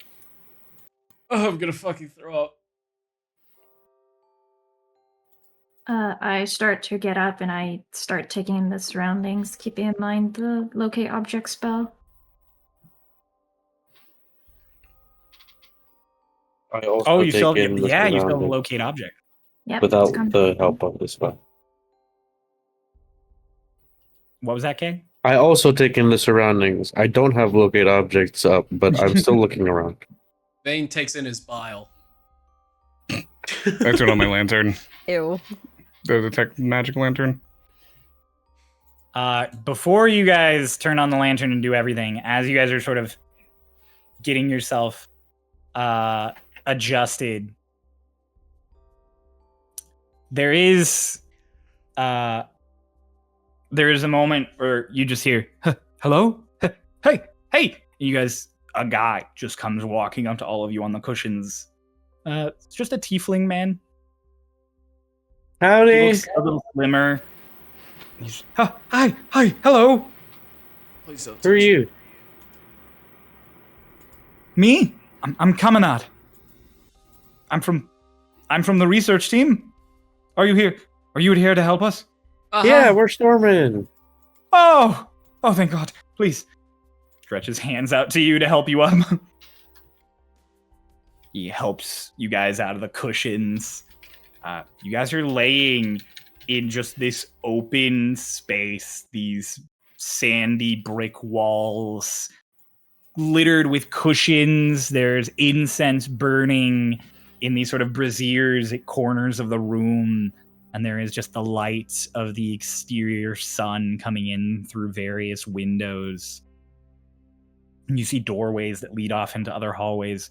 With detect magic coming up, you guys can in fact see that each of the braziers has magic in them. Presumably, just by evocation magic, it is just to keep incense burning in it constantly.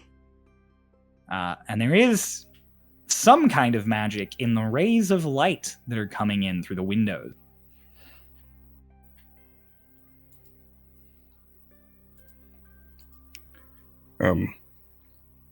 Where are we? Hell. No. We're in some kind of illusion or demi-plane or something from the ruins. Statue. It's the statue. You touched the statue, yes? Yeah. I did. It's okay. I mean, we all did it. Originally, it didn't do anything, but after we translated a bunch of the hieroglyphs and started studying more and more, eventually, one day, after we came to sort of conclusion, touching the statue just suddenly sent us all here. Well, what was the conclusion? Something a bit wild. We've had a bit of a wild day. I think we can handle it. Okay. Take a moment, take a breath. This might sound a little shocking. Our world is missing 2 moons that used to spin around it. What? Whoa. 2 moons? There used to be 3 of them in the sky every night. Some during the day. What? Yes. Do you think somebody's got him on, like, the mantle or something? What? Somebody had to take the moons, and it's like his eyes flick to Runava. You just hear in your head, what? Why are you looking at me? That was what we said. Stop looking at me. This makes it so suspicious. Or maybe they just flew away.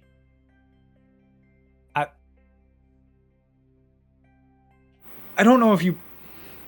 I mean, this is no offense, but the science behind moons suddenly deviating, 2 of them like that, is quite... It wouldn't. Yeah, I just do think happen. it would probably be really improbable for 2 of the moons to suddenly fall out of orbit. But I don't have a better explanation.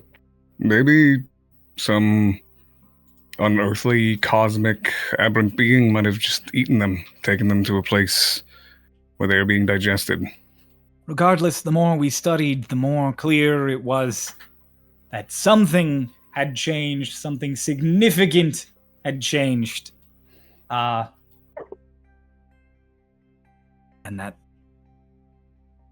as soon as we figured that out, suddenly the statue let out a hum, and when we touched it, we were whisked away to this place. Well, I mean, Yeah. cushions could be worse. Yeah, You know what with I couch think? cushions. Yeah, falling on the cushions was nice. Well, I think maybe we should go to wherever you should take us to wherever the rest of the researchers are. well, that's a bit of a problem. The rooms move. Fucking Oh. Is, The rooms move. Rooms move. Good. At Runava, locate object. He's moving. is it in like a pattern that it's moving? It is almost sporadic. The little shadow of your hair piece every now and then just suddenly changes direction and shifts.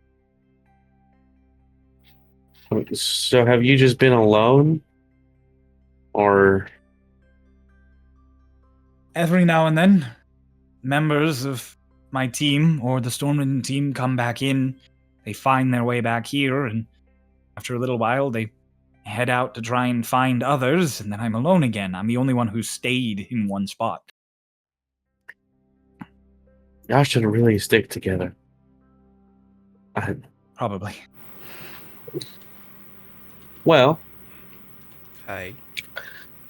Any of you tried, like, marking the doors of the hallways or anything so you could, like, figure out when certain rooms reconnected? I have tried having them carry string or using chalk.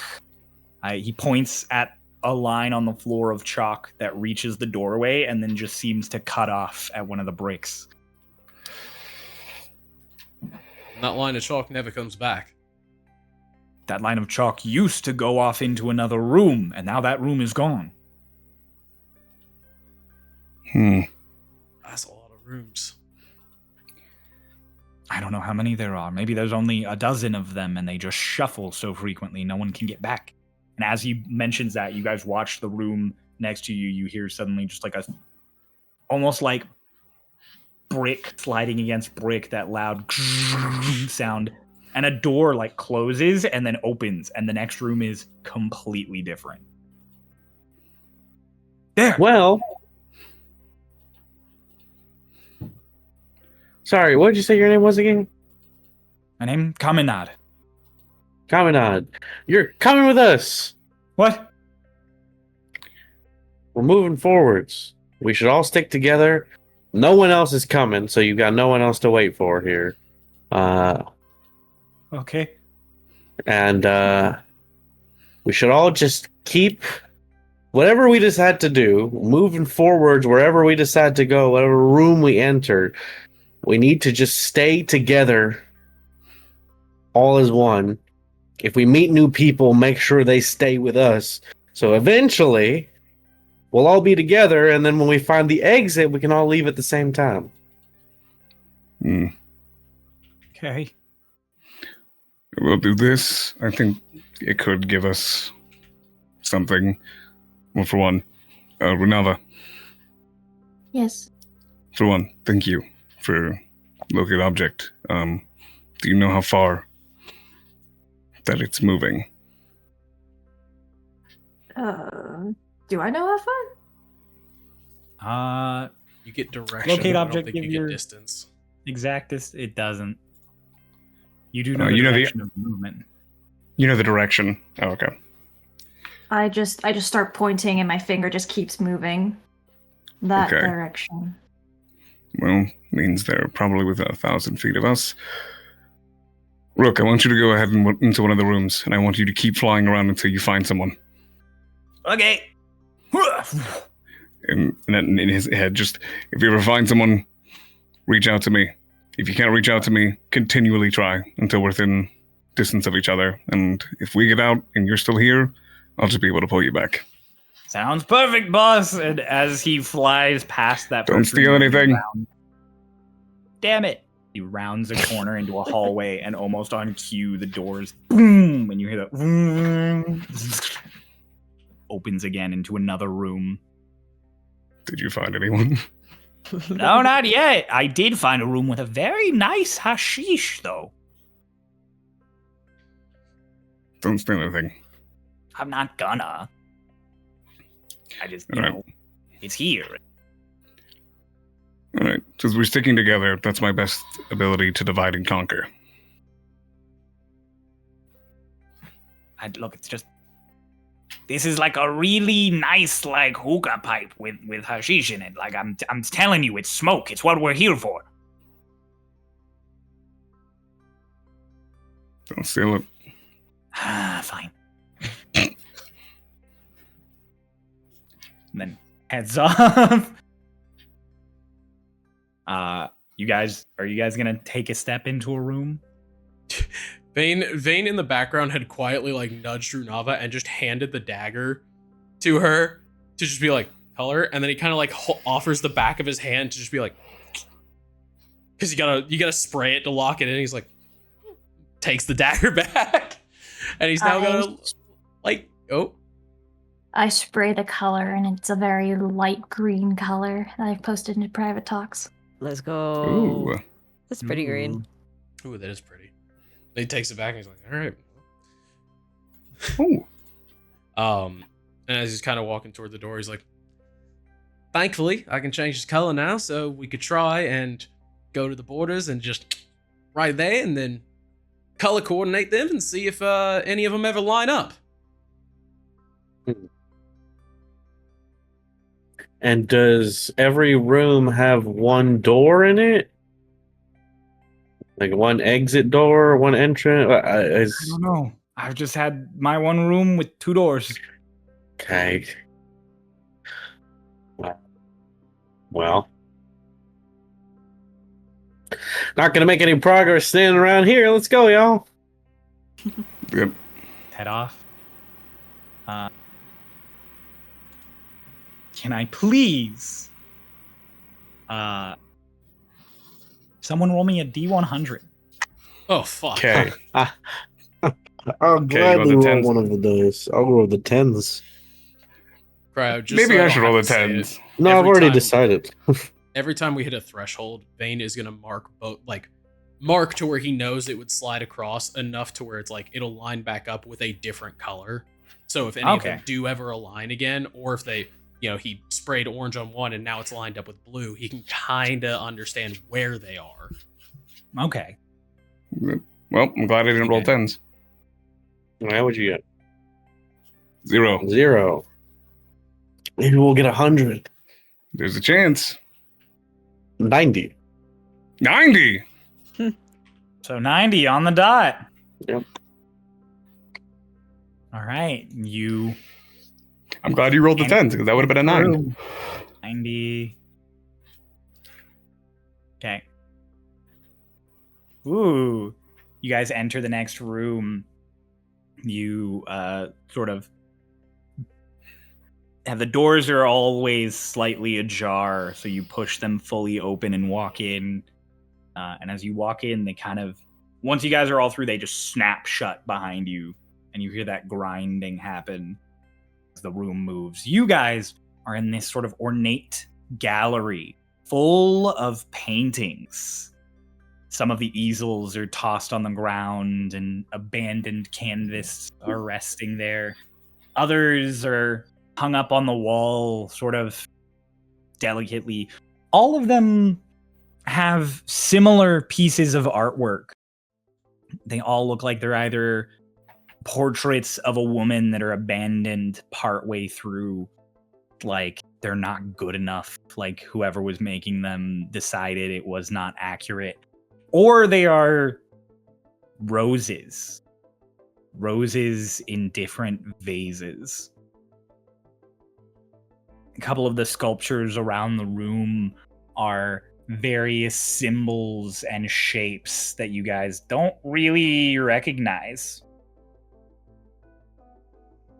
And in here also, there is one single basin that is burning with incense of a brighter color and a softer smell than all of the rest. It's like a blueberry almost. Hey, Super Sniffer. Nudges Selleck. Yeah. What are the odds? A lot of incense and everything like that, shuffling rooms. What do you mean? Each room has different smells, and we can maybe use that. Because they already tried chalk, and I'm just kind of trying to increase our odds, but... Honestly, we don't have much. Every room seems to change a bit from what we've seen. If it's anything And like the my only- buddy earlier, they want to play games, so... Would make sense if there is some level of logic to it. I think that's smart. No, I really do think that's a good idea. We should keep in mind the smells that we take in. He reaches and he just prestos the smell of blueberry incense. Just blueberry. And he writes it in his book. Why don't we, just so we can keep a note in our heads, he pulls out his book and just We'll call this room 1. Blueberry. Maybe you can mark it. Yep. Shouldn't room 1 be the one that we came in from? That's True. room 0. Room 2. It's the Sure. Australian way to do it. Oh, Room 0. What What's does the that? incense smell like? In room 0, Yeah. it smells like fresh flowers. Room 0, flowers. Room 1, blueberry. and so you said there were a lot of paintings, unfinished paintings of a woman or roses. Well, yeah. So the roses are finished. Those are finished portraits. But every portrait of a woman is incomplete.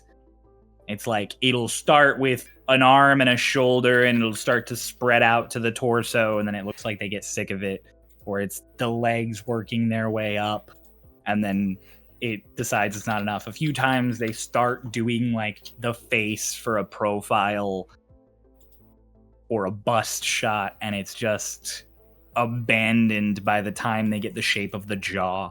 Like they can just never get it right. Is there any way to tell? Like, does it seem like the same woman?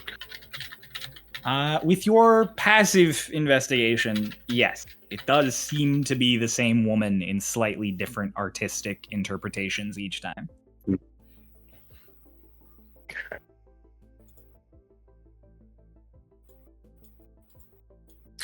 Do y'all think we're supposed to like do something in these rooms, or are we just sort of walking through them? I think we don't have enough information yet. Yeah. Maybe we should see a few more rooms. Maybe you should write down like a little description of what each room is, besides just the smell. Like room 1, blueberries, paintings of woman and flowers. Room 1, blueberries, painting of women and flowers. Room 0, smells like lavender, plush couches. Yeah. In was minty. We'll see what our out's gonna be. I'll probably go with blue. Okay. Fair. All right, next door. All right, roll me another D100. Not Real it. quick, what medium did they use for the paintings? It's oil. Oil? Cool. Okay. What's the roll with me? I'll tell them. I'll tell Select to include that it's oil paintings. You know, All right, let's go. I got the 10s because that's the one I picked up. Okay. 80. 8. 88. 88. All right. You guys push open some more doors and you step into the next room. This one is dustier than the last one. Like it has been long unattended as you sort of enter. There are dust motes floating through the air.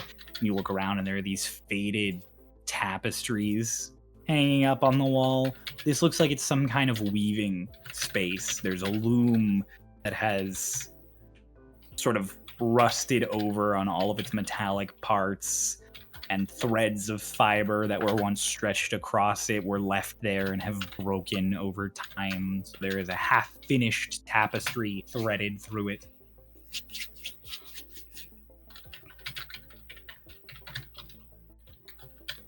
Elsewise, there's not else. No smell? No. Any smells? There is an incense brazier in here, but it is not lit. Okay. Unlit incenses and tapestries. Wait, if it's there, the incense is still in there. It's just not burning, right? So we can just pick up the brazier and sniff it? You can go in and try to sniff it if you want. Might as well. Yeah. Hey, let's all go in together, including this guy. Yeah, no. I'll light it. I'm not with you. Including this guy. As you lean up to the brazier to light it, Selig, you're expecting there to just be unlit incense in there. And you realize it is empty. There's no block of incense. There's just ash at the bottom of it. Oh no, this is the broth room. There's nothing. This one's already burnt out. Interesting. Is it Well- burnt out, or was there never incense there to begin with? There's ash. Okay. Selic will pull a piece of his incense from his block and light it and toss it in. Okay. You just pull a piece of incense out and toss it in and light it. Lights up. As you light it, it takes on the smell of flowers. Mm. And from the brazier, there's this little flash of red light, like a soft rose red, that then just ushers down the base of the brazier across the room, and almost like it burns away the dust. Everything suddenly is lively in the room. The loom is moving magically with a tapestry laced into it, no longer plucked loose strands. It is crafting again all on its own. And the tapestries in the room are dusted almost magically and look brand new on the walls. Oh, Good on you, Sally. What's on the tapestries? On the tapestries are circular shapes in patterns that all of you except Phoebe quickly recognize to be tapestries of the sky. Starlost used to have it. Except the one that is being woven currently. There is just the one moon.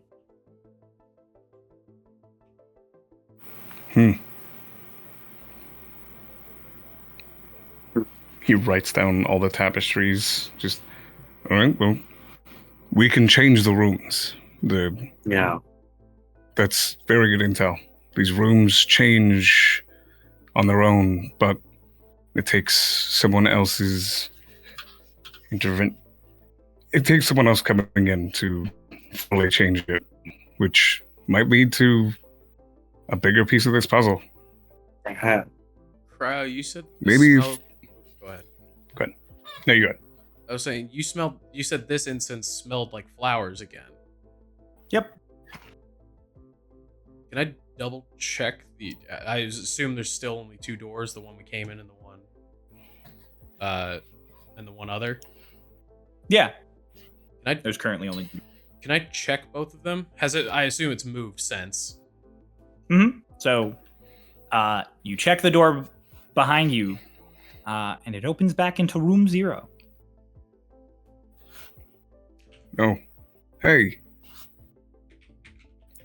That one smelled of flowers. This one smells of flowers. There's not a connector in between now. I think you made it. Yeah. Yeah. Hey, we got somewhere. All right. Might- All right. Good Might job, be wishful team. thinking. I think we're playing a really fucked up game of memory. Yeah. And let's Hmm? prove our theory in the next room. Yeah. Right. Vane goes over and kind of scrubs out the mint on it and sprays it down with the red to kind of match that like pulse. Okay. Pulse? Yeah. We miss him. God. You guys head to the next room. Roll me another D100. Phoebe. Oh, wait, no. I did the last one. Yeah, you did the last one. Ray. Let me It's just say just Phoebe. right now, and then somebody else. Wait, roll a I get- D100 card. Ray, why don't you roll the Do full you one? want to roll it alone, or do you want me to get one of the positions? You got it. Okay. I'll roll the 10s. I'll roll the ones. 9. 5. 95. Nice. 90, 88, and 85. This is cool. I like this. Cool. I got so fucking lucky with that smell guess. Yeah, no, it's a good pick. Good pick. 95. Ooh, you open the next door, and you are in what looks to be a small library. maybe the size of a typical living room. The walls are lined with scrolls and tomes. And eerily enough, there's this sort of trio of ghostly apparitions that are floating from shelf to shelf, pulling out scrolls and sorting them into the correct spots. There are braziers lit in here. What's it smell? The incense in here, Selik, you would be able to gather, smells like mint. Mint. Room 3. Minty. The library with ghosts. They're sorting. Maybe. I was gonna say I walk over and just pick a book off the shelf.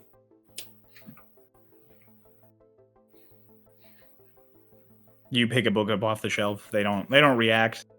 I open it. It is in a language you cannot read.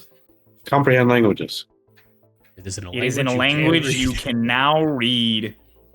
As I touch my hand to the paper. You touch your hand to the paper, and you start sort of going over everything there. I'll go over the spine of the book to see like what it says, or like the front of it, or whatever. Do not open Necronomicon. Death Note. Guys, why does this say Pandora's box? God. That's a weird thing to put on a book. Yeah. It says Enchiridion. What's going on here? Oh, real quick correction for you, Crow. It doesn't smell like mint in here. In here, it would in fact smell like strawberry. Ooh, okay. Shit. Break it apart. Sorry, Strawberry. I revealed that it's an important detail. Strawberries. That's nice. So, as you translate eventually what's on the scroll, it is a depiction of a party in a garden. It is described in words almost poetically of throwing a party for a grand host, and their varied methods of celebration to appease the guest of honor. It is essentially a laundry list, a grocery list, written out in verse, in prose, all of the things necessary to make the occasion as grand and as great as possible. Oh my God. It's if you give a mouse a cookie. I like take the scroll and open it, and like I start casting comprehend language. I just like take my thumb it over some of the text, and as my finger passes over it, I am able to read that bit of thing. I'm just like halfway through. I'm like, okay, this is at least this one is a lot less interesting than it seems. It's just like a laundry list. You said it's scrolls and books, right? You said scrolls Is and it scrolls books? and books or just scrolls? They're books. Yeah, Vane's kind of panning over. I don't know. Back then, was there binding? Was there, titles on the binding? Not on any of these, but that's typical for like bigger tomes and that sort of thing. I mean, yeah, he kind of like tips them out to see if he can read any of them. Kind of just trying to get any sort of like while Bella's actually studying, he's like, no. Pulling these, I'll say above table, you pull books on like dozens of these to see if any of them, you're checking if they have anything written on them or if they do anything. He's looking at like the title pages and stuff like at the very least, like thumbing to find some level of language. They all have language. None of them will have a language you can read. Shit. Is there any language that we Yes, Go Pranava. ahead, Ray. Does it look like a language that we have seen, even if we can't read it? It doesn't look like a language anyone else has seen. I was about to ask. Go. Hey, Rune. Yes. How many languages do you know? No, well, or The catch. just no in general. Catch a book. Open it up. The title, as you look down on it, you easily process that the title of the book is Grandiose Floral. How to prepare a proper vase. And you don't think about it, you just read it and you're like, okay. And then as you're about to say something to Vane about why he threw a book at you, you process that it was so easy to read because it's in Yuyan.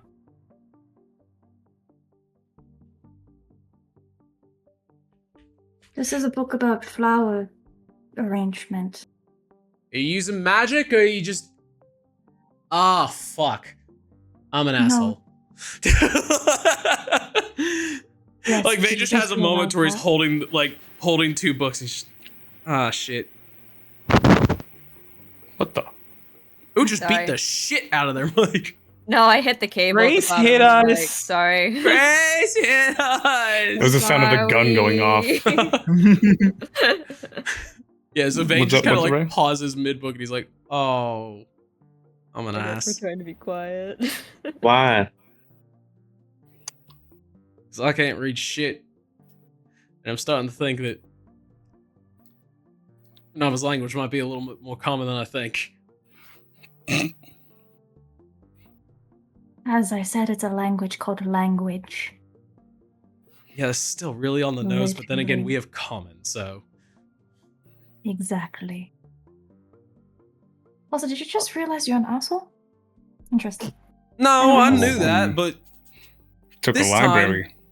Oh, right. I am, as I put that one scroll back, I want to watch the apparitions to see if there's any kind of pattern to, or any kind of anything to be picked out from the way they are, like which scrolls they're choosing to move, or like something about where they're moving them to or from. Do you put the scroll back in the same place you pull it from? Yeah. Mhm. Make me an investigation check, and I'll say you as the party have to wait at least 2 minutes in this room. Room shuffle again while you guys are waiting, and this is Bella's pondering the ghost. I'm gonna get like karma's gonna come back to me or something. Like I've rolled so 20? insanely great this session. No. It's a natural 19. I've rolled above 15 exclusively this session. Taking the time to sit here and watch them, you realize eventually that there is no pattern. It looks like these apparitions are just stuck sorting this room endlessly with no goal in sight.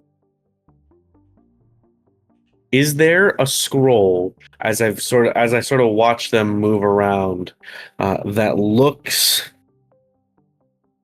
like older or more important than the others that like maybe they aren't touching, or Mm-mm. nothing? No, nothing. Okay. Nothing of note particularly. Ray, you got something? Yeah, seeing Bella watch them for a little bit after a little while.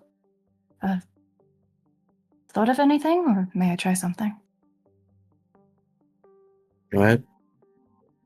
I'll walk up to one of the apparitions, and I'll just go, "你看见我吗?" I'll start speaking Yuan to the ghosts. Turns to you slowly. What did she say? I have comprehend languages. Can you see me?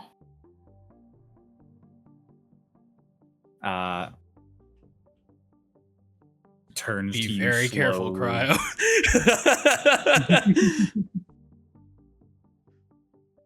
Cryo.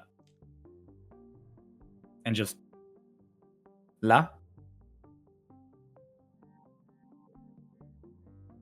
What are you doing here? I don't know enough to keep doing this. So, in Yuyan, it's really casually just sort. Just sorting? Sorting. Why? Librarians sort. Librarians do more than just sort. They read. They attend to people. Is there something you want to read?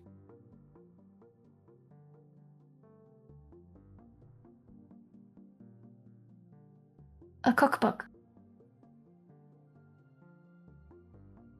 Kind of floats across the room. It phases through one of the tables in the middle and just goes to another shelf and just pulls it off. Stretches it out to you. Book. What will you do when you finish sorting?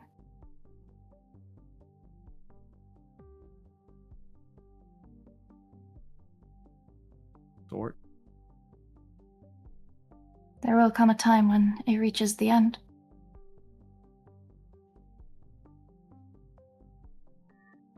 I think it already.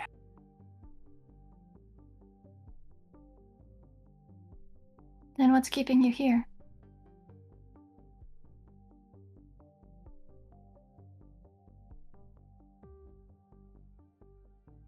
Librarians sort.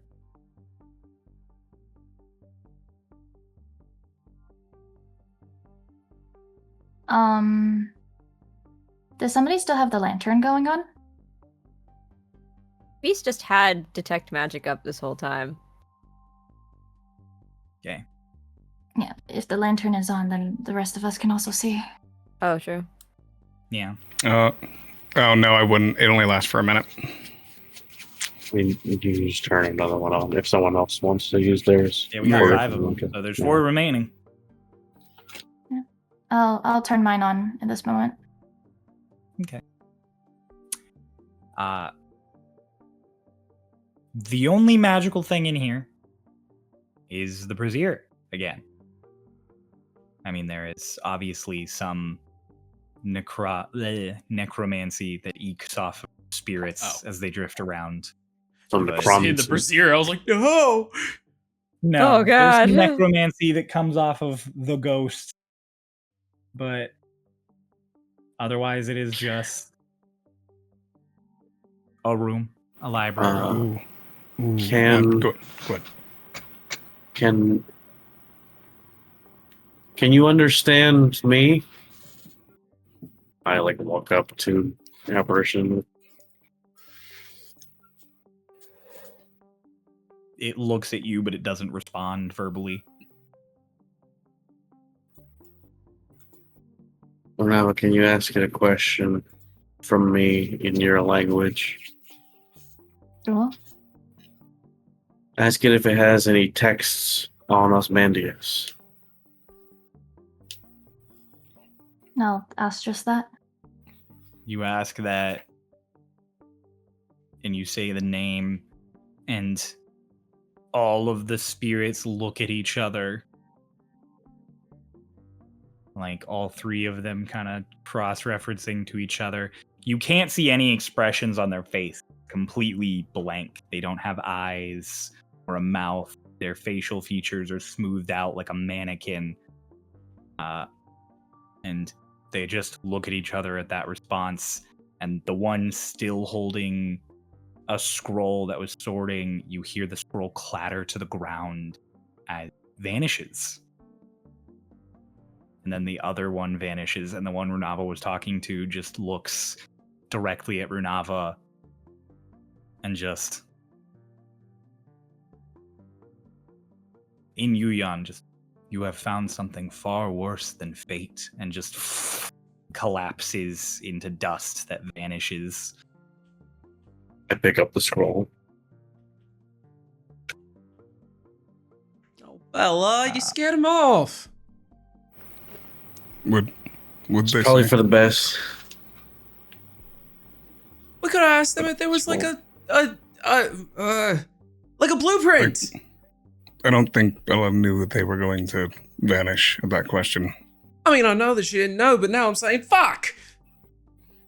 Remember what they say? They said you have found something far worse than fate. Eerie. I open up the scroll, then land it on the ground, and start translating it. As you translate it, it is just astronomy. Talking about the night sky. I keep reading. It describes constellations, stars, the theories that every star is a sun far out in the distance, or other theories that they're little pinpricks of light gifted by gods. A few passages refer to something called the Liar holding dominion over stars. Liar, like Lyre or Liar? Liar. A liar holding dominion over stars. Does it mention the moons at all? It does not. It doesn't talk about moons at all. Only talks about stars. I have an idea. Does the scroll push us in one way? If not, I have something we could try. What did you say, sir? Does the scroll... Does the scroll give us anything? Any... It's just talking about theories about the stars and the night sky. Well, we could try to just change the scent of the incense. The two flowers connected. Be careful. Are we okay with me trying this? If the pairs, it means that we might completely lose room. Yeah. So, should I try or should I wait? How would you be changing it? I'm just press to it. It might be too strong of a spell to change. I think it's worth trying. Oh. Runava, you shared with them what the ghost said, right? Ritz, who is tagging along, brings up to all of you while you're having that back and forth about the incense. I DM'd Pulse to make sure he wouldn't keep this secret, and he revealed it all. I've heard that phrase before. The fortune teller, when I asked her about things that were a threat to us, she looked into that Osmandius moment, and she said those exact words to me. Oh. And then her mirror shattered. It was very shoddy craftsmanship. Sure. Or it was horrific power from another realm. It might have just been a bad mirror. I don't know. I'm inclined to believe the power one. But again, I don't know. Refer back to Selleck. Changing the scent. Try to Selleck. change the scent of the incense. You just change it to fresh flowers? Yep. You change it, and there is a brief moment as you toss Presto into the fire where all of you get the wash of fresh flowers, and then it is immediately again replaced by fruit. Strawberry. Strawberry. I see. Okay. They're independent. They're not to be changed into something else. They know what they want to be.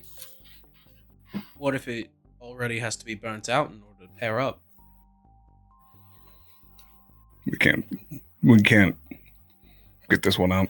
No, I know. Yes. Just saying that, like, if we can't If change we find what's other already burnt lit, out. Yeah, that could work. Oh, this Maybe damn blueprint. Like Vane is basically like climbing the shelves trying to find like a manifest or a blueprint for this fucking building. You're not gonna find it. I know, here. but he's gonna look.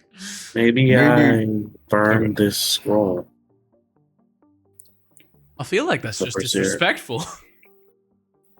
Well, it's not anyone left around to be disrespected. Maybe, just a hunch. There is something to be solved in every one of these rooms, and when it is solved, they're ready to be connected. So, room 2, it didn't have incense. Once it was provided with incense, it connected to room 0. This room had lost spirits. Maybe now, when we find another room that smells of strawberry, when we figure out what needs to be done, it'll be ready to connect. Or it already is connected, Maybe. which Oh, means we might have missed out on room 1. well.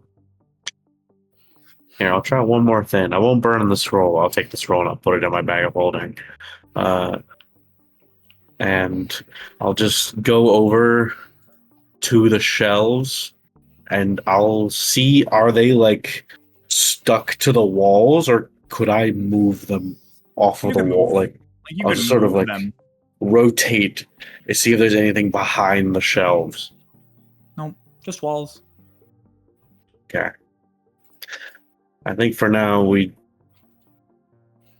gotta just keep moving forwards. Wait, hold Yeah. on. Can I borrow your bag of holding? Sure. Thanks. I'll start slowly going through. I take the book that I already had. I'll put it in the flower one. She had for the last couple of minutes been looking through it. Seemed to have found something. Closed it. And I'll start like slowly going through a book, looking at the title or at the index to see if it's anything interesting. And if I think it's interesting, then I'll take it. Yeah. Remember, Because Yes. do you know Rook would be jealous of you? Would he? I told him not to steal anything. How's Rook doing? He hasn't called back to me yet. Rook, find anything? Yeah. Oh, Not like a person, like a lot of rooms. okay. I found one full of swords. He says that loud, just, you found a room full of swords. Yeah, I did. Oh, I his also, eyes light up found, with that. I also found a room with like fountains. The rooms, do they all smell different? Yeah. Some smells repeat. There's a couple of them that don't really smell like anything. Incense is Okay. burnt out. Oh. Oh. Okay. Well.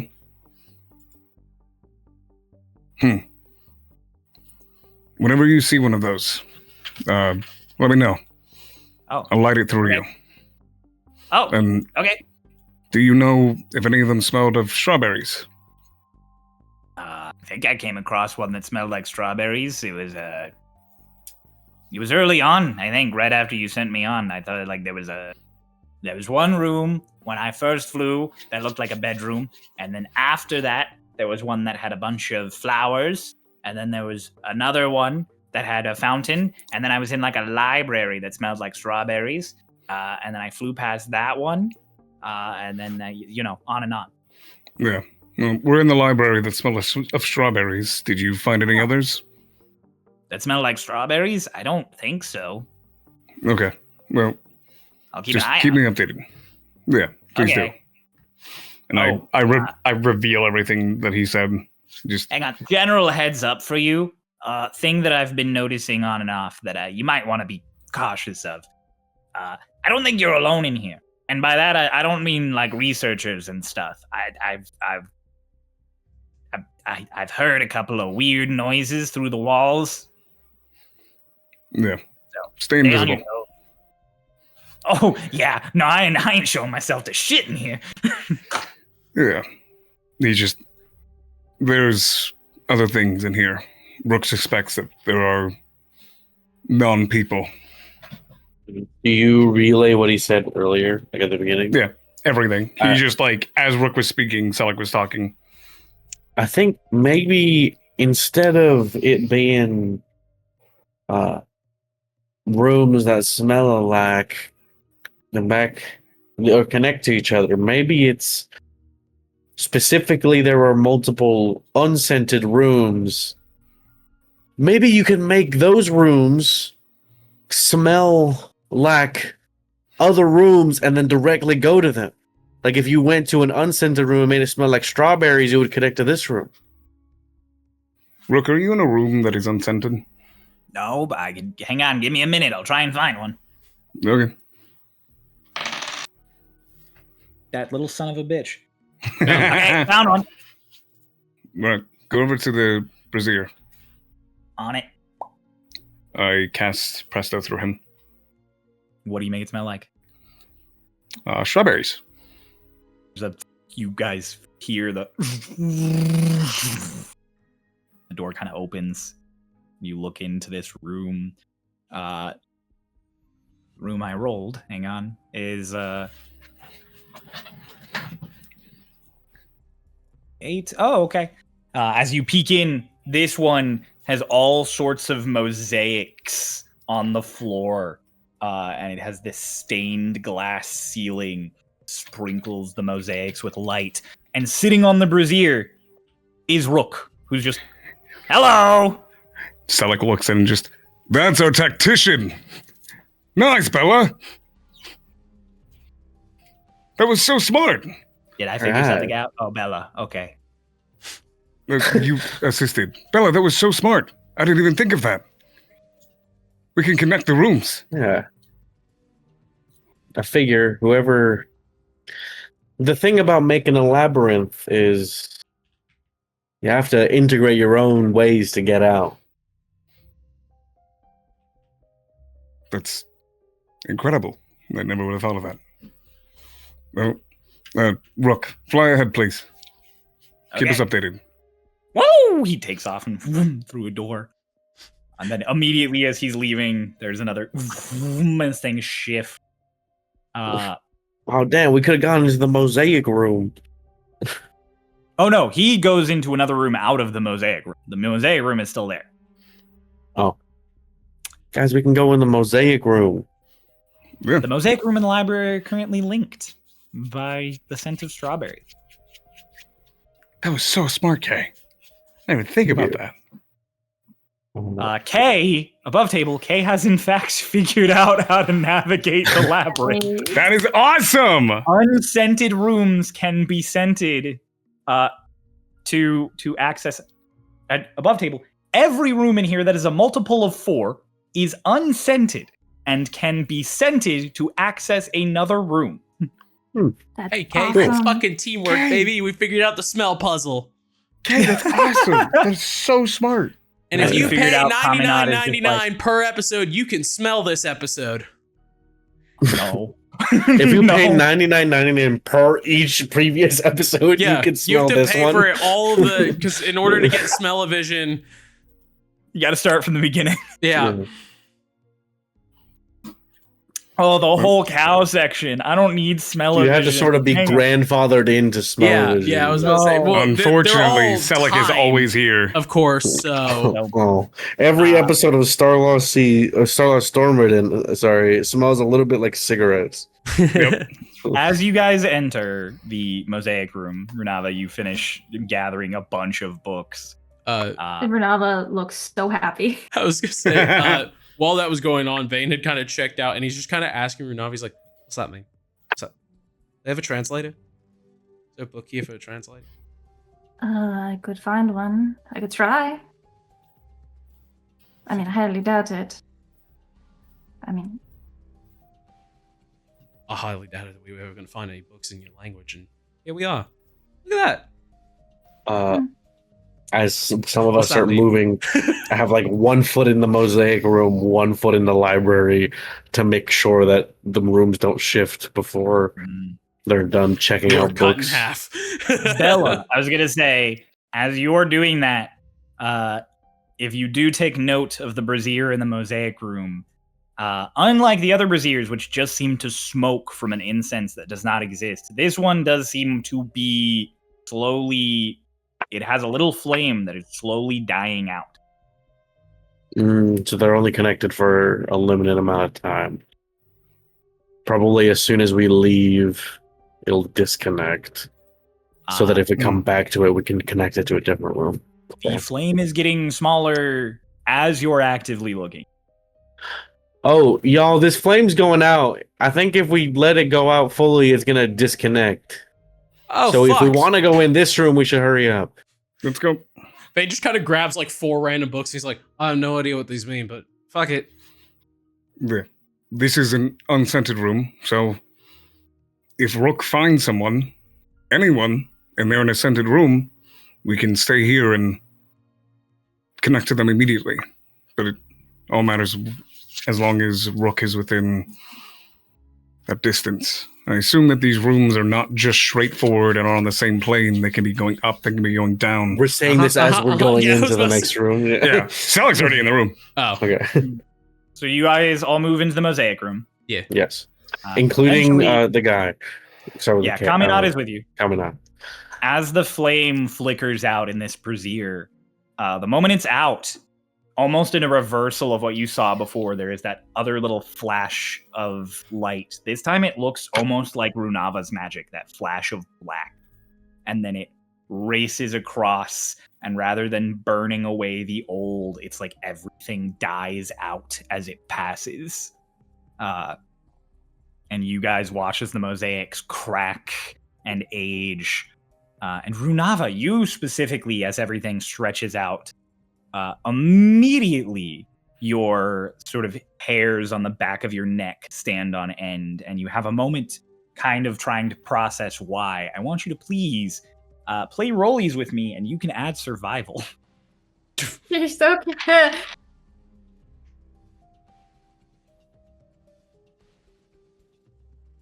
11. We have to roll again. I rolled 11. Oh, shit. Okay. 11. I rolled 10. I rolled 10. And I was like, well, it's 50-50.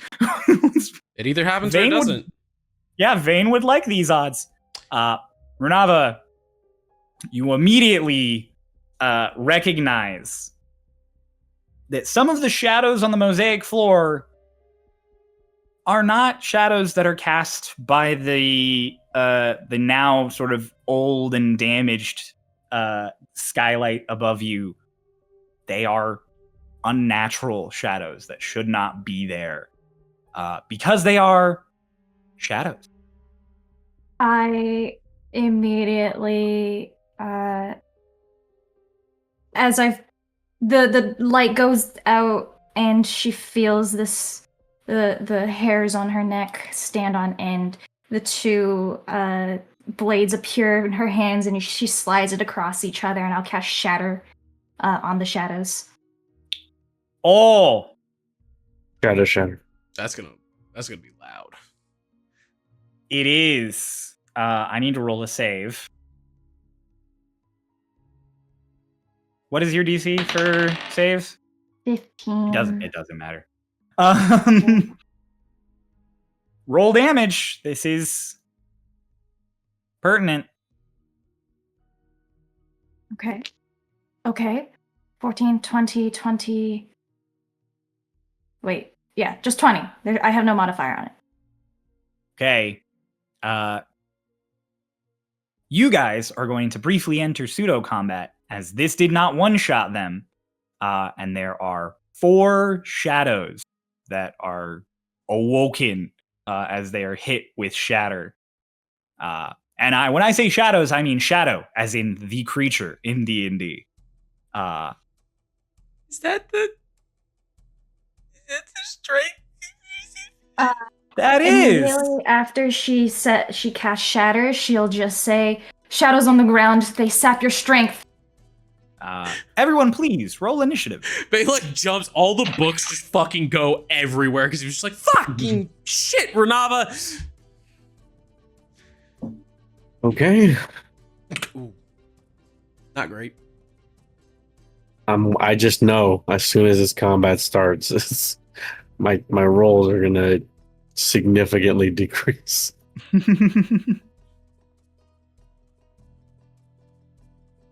Okay. So top to bottom, 20 and higher. Selig. 21. Awesome. I never roll good on initiative for Selig. Why I never. Okay. 15 to 20. Bella. 19. Oh no. Sweet. Okay. 10 to 15. Guys. Oh my god. 5 to 10. Oh, thank God. At least you're all there. Ray, 5. Noah? 8. Great. What's your dex? 2. You're going 14. first. Okay. And then Ritz. Yeah, he's here. God damn, Ritz. Ritz is going before Bella. Damn. Man, I'm sorry. not even here. It's not even... Pulse has gotten some fantastic rolls and hasn't even been here. Hang on. No, that's fair. What a He's lizard. not here. I'll put him at the bottom of initiative, and if he gets a turn, then I'm that's not just me going helping. last anymore. You weren't going last anyways. Runava's after you. Oh, right. You rolled a. Can you imagine? I know this He's isn't what was okay. happening. Ray basically was at top of initiative, and we're like good Yeah. to loop back to you. It's So, pseudo-combat, this I is don't the care. initiative order. I know it's not what's Normally happening. I do it hidden, but Can you imagine if we started a combat and it's like, all right, Ritz goes first and Ritz ends the combat? Like we all rolled for initiative for nothing. Yeah, well, Ritz just one shots everything. I believe it. he could. All right, Selig, you're up first. These things are within 15 feet of you. They are literally in a room with you on the other side of the room. Okay. Shadows. Shadow. I knew it. It's Shadow. the devil. Smoke starts to pour around Selig. Spirit Shroud. Hell yeah. Okay. And I move within 10 feet of them. And I'm going to fire off 2 Eldritch Blasts. All right. First one is a 13 plus 9. That's a 22. That hits. Second one is a natural 20. That hits. I don't know if these guys have a lot of health after that, but okay. The first one takes it's a D8. Yes. Okay. So that is first one takes. So that is sorry, math. 18 and 6 of that is radiant. I don't know if that matters. It does. And Oh, it does? That is enough to eliminate one of the shadows. Where does your second Eldritch Blast going? Add one of the shadows. You know, I don't know what I Ritz. expect. It's at Ritz. Yeah. Oh, wait, why am I rolled I rolled it again. The D20. I already rolled it. I got an natural 20. So the second one is taking D10 and then 2D8. Does the vulnerability does it have vulnerability to radiant? It did. The radiant was doubled. Okay, so I'll just double that. Wow, I rolled a 1 and a 3 on my radiant. That's crazy. So it's 4, so it's 8. So 8 plus 12 plus 5. So that's 25 in total. All right. You pop it with another one. It doesn't resist force, and it's vulnerable to radiant. So you are, with that amount of damage and the amount of damage it took from Runava's shatter, you take Sweet. out 2 of the shadows. He sends you off are both up. of his things. Oh, so there's only 2 cool. left? There's I only moved 2 back. left. Cool. I run up to one of them. I take out the vicious bane swords. First attack. Am I able to flank with Selec with this in this I theater of moved the away. mind? Oh, you left? moved Never away. mind. Yeah, I moved away. Okay. That's gonna be. He also never got within 5. Yeah. Oh yeah. Yeah, and 21 to hit. that hits. Above table, their AC is 12. 10 damage on the first attack. That is enough. The first one goes down. Cool. Next one, I attack again. Okay. It started, ladies and gentlemen. That's a natural 2. For a total of 10. that doesn't hit. Bonus action, 2-weapon fighting. I'm holding 2 short swords, so Go for it. as a natural 9 for a total of 17. All right, roll your damage. Remember, 2-weapon fighting, you don't get your bonus, just the die. It's true. What was the?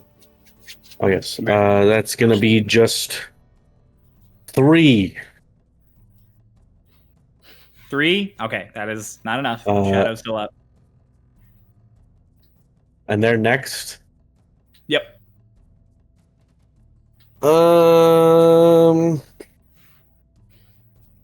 You got an action surge? I could just to end the combat before they could have a chance to sap anyone. Yeah. Uh, I already expended one of my spells.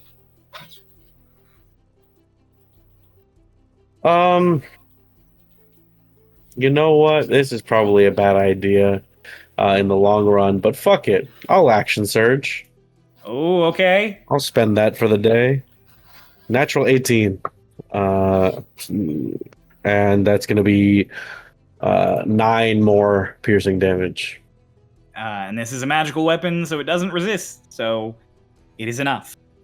So you Cool. stab the last shadow, and it also fades. You guys are out of your pseudo initiative in 2 turns. High five, Bella. Those shadows had 20 HP each, and they resisted most forms of damage except for force and radiant. So There you go. radiant, they're vulnerable too. So Fane didn't even have enough time. He drops his books and he's just picking them up. He's like, fuck. God. Oh. I think Why you didn't give me my how do I want to do this? Yeah, what the heck? I'm sorry. How do you want to do this? I like just cut through the one and then like into the other.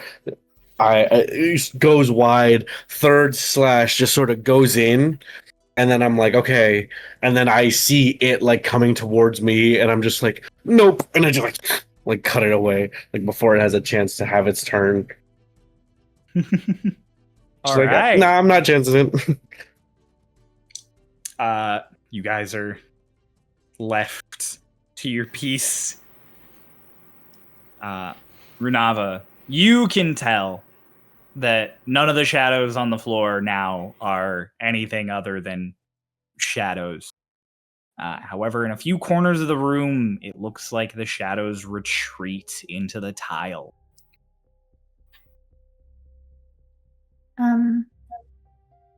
Okay.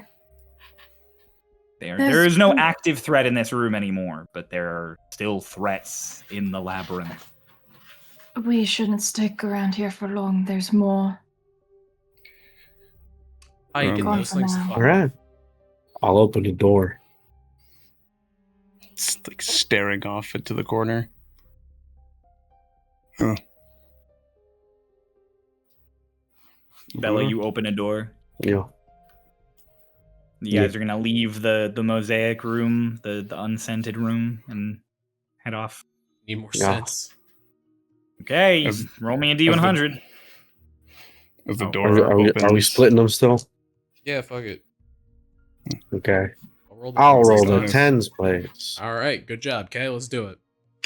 Salik. Oh, as like the door is open and so like staring off the corner, so like just shadows are a false manifestation of life. They're as strong as the thing they're attached to. So one unattached to life fades. Bars. That's dark as shit. What did If you we get? hold a torch, did they just fuck off? No. Light makes Is shadow yours? stronger. Well, that doesn't make You said fucking light sense. makes shadows stronger. Yeah, Well, that I is mean, just I don't. true. If you just held it up to it, I don't think that's necessarily true. Renava's kind of right. If you hold a torch to someone, their shadow will cast behind them deeper. If you hold a torch to someone's shadow, Then it it will just move. sort of moves. Yeah, it just goes around him. Got it. So Who make it rolled dark. the Who rolled the other die? What'd you get? 3? Mhm. I'm not shitting you. I rolled a 0. That's I've rolled 3. All right, Adelaide. What do you Stop. want? Stop rolling the 10! I cannot make this shit up. I rolled a 0. So you guys got 3 in that case. Yeah. Total. Yeah. Love that. Okay. Oh, you entered the hell Okay. room. It's Yeah. on fire. You're on You can't fire. leave. Everything's on It's fire. weirdly unscented. You guys On a multiple of 4. Open- What? It's multiple 4. you guys open a door and you head into the next room. Selik, you are this time hit with the scent of mint as you guys walk in. And almost Minty. antithetical to the smell of mint as you guys come into this room, it looks like a butchery. There are animal corpses hung up and draining. There's slabs of meat cut that seem to have been sitting out for a while as the blood has drained out of them, and the scent in here, you can smell blood and meat underneath the overwhelming smell of mint. Oh, this room sucks. Hey, Cryo. Yeah, When the rooms shift, do the doors move? Or is it like what do you mean? the doors are stable and everything seems to like just be on the threshold? Everything seems just beyond threshold. So in theory, the doors are static. Yeah, they just Ready? the doors we've seen them just close and then open into new. Yeah, they rooms. just close and open, so you don't know what happens to the doors in the other room. Vane kind of has a moment to where he's like, oh, this is haunting. And turns around and he goes to the door and he sprays, "Find a smell, let us know." Okay. Okay. You should You know? you should write who if that's from. Love Selleck. I have an No, idea. no, don't do that. Renava? Is my okay? So, locate object is a concentration spell that lasts for an hour, or Mhm. 10 minutes. Sorry, has it been 10 minutes? Definitely. Shit. Do I want to use another spell? Ah, dang it! Why did I think of this sooner? Bro, you get a Sorry? message from Rook that's like, I swear to fucking God, I just left one room and ended up in the same fucking room. That's funny. What? Why is It- he I saying saw Trying the myself- same number twice. I saw myself through the fucking doorway as I was walking out Bro, of I the other love room. Portal. Selleck who's prestoing the from Selleck away is just It said love so Selleck. that can happen. Rook ended up in the exact same room and saw himself. Wait, why are you not invisible? I can see me when I'm invisible. What? Oh, didn't know that. Also, you turn and in the doorway, Rook just. I rolled 3 on where Rook is at. Oh, What room is he coming out of? He's coming out of the room you guys would be going to. So he just, hello. What's in that room? I'll go back to being invisible now, but I didn't want this to not make sense. Rook, what's Yeah. that? What's in that room? Yeah. Yeah, the room you're coming out of. That's a bunch of candelabras. He like pulls the thing aside, and there's just candles. He's like, Maybe Yeah. we should go in there. I don't know if I want to stay in this room. I don't like this place. it smells like melon. To be fair, this room's pretty cool. Of course, Go- you would go- think that. Go back. Go back. Okay. He Wait, takes off wait. and turns invisible. Wow. Yeah. Come here. Hello. I start patting him down. Where would I keep anything? Your pockets. I don't have pockets. You totally have pockets. I have pockets. Yeah. You pat his little pants, and you do Yeah, feel a little corkscrew. jingle. No, come on. It's one bracelet. Come on.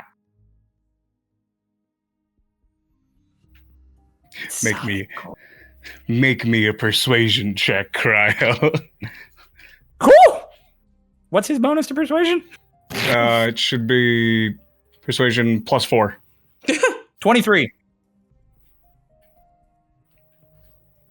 Go. You give it back to him. Yeah, he puts it back in his pocket. Go. Yeah, he takes off and flies back in. He flies. Do you guys go into that room or Yeah. you leave the Let's meat go room? in. We leave the meat room. You I don't like leave the meat room. You Cut enter to the Cryo's candelabra notes. room. The meat room has the longest paragraph of information and secrets. You guys enter the next room, and you feel the shuffle happen again behind you as this room smells like melon and is full of candelabras. Room 6, melon, candelabras. Vane immediately he sprays the door and immediately pops that one back open to go look at the one he just wrote on. The rooms have moved. The room behind you is no longer the meat room. But if the doors are static, it doesn't matter. Oh, the door is not static. It is. Fuck! There's nothing written there. Worth a shot. Somewhere in the labyrinth, the meat room has that written on the door. Okay. Rook, go further. Go further. Go Go further. further. Go for it. Do you want to describe the candelabra room for us, Cryo? This one, it is just floating candelabra all throughout the room. Some of them at level with you, some of them near the floor, others above you. There is the smell of melon that reaches your ear from the incense. Selic, you specifically. My ear? What? Your nose. Selic, my bad. Hearing But melon. Selic, you specifically, as you start smelling around, every candelabra lets off smoke of a different smell. Oh. The incense of the room and the most powerful smell is melon, but every single candelabra smells different. Can you make me a history check? Sure. History. Can I give myself guidance because he's looking through the candelabras? Go. You can tell they're celebrating Hanukkah in this room. They're not Weird, candelabras. because Oh, it's okay. June. They are menorahs, actually. Dreidel, 16. Dreidel. Baruch atah Adonai. God. You remember the history of 8 crazy nights. I was about to say that. I was genuinely about to say, like, you smell 8 crazy Oh, God. It's June. June.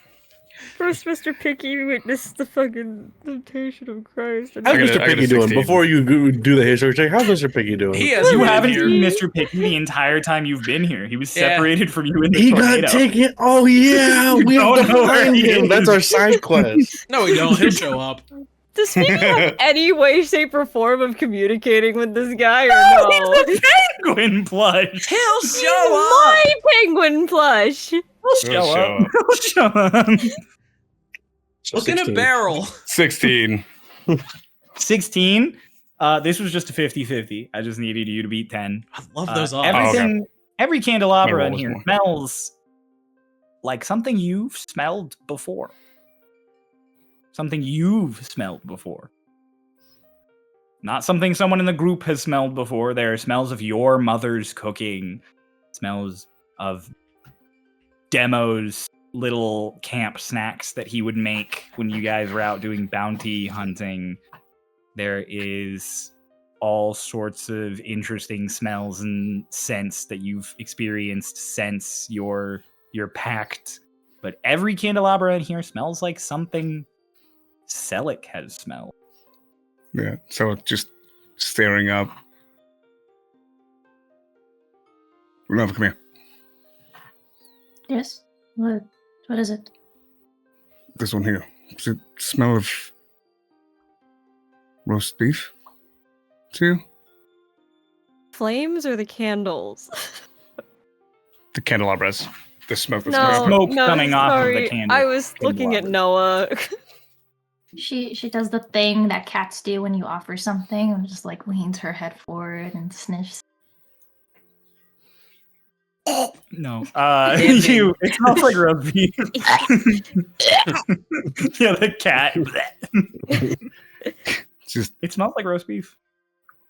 doesn't. Yes. Why does a candle smell like roast beef? That These candle smells like roast beef. Yes, it It- does. smells like my mother's cooking. And that one smells like Delphi's snacks that he would prepare at the campfire. All of these smell nostalgic to me. And specifically to me. It's not just, I've smelt a flower before. No, that smells so specific. Do you think this area is taking things that we ourselves know? I mean, I have never seen a book of Yuyan anywhere in a long time. And now it's just smells that you are familiar with. It is most likely an illusion, so there's mind game at play, but that's so strange. But the overall smell is melon. Huh. Do you like melons, Sally? I like melons. Melons are sweeter.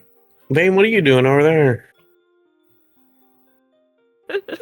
Vane, are you just moving candelabras around? What are you doing, He's Noah? basically made like a sculpture out of this one. When you move the candelabras, they wherever you like float them to, they stay there for a few seconds and then they start to float back towards their spot. Yeah, so Vane is like high He's speed, like duct taping them together. He's like high speed trying to make this little sculpture. If you hook them together by like their arms, they'll wait a little bit and then they'll start like rattling themselves loose from each other and floating back. So yeah, Vane is trying to make a sculpture as you guys like Selic is processing and then he turns around and Vane is there with like 6 candelabras he's trying to cobble together. What are you doing?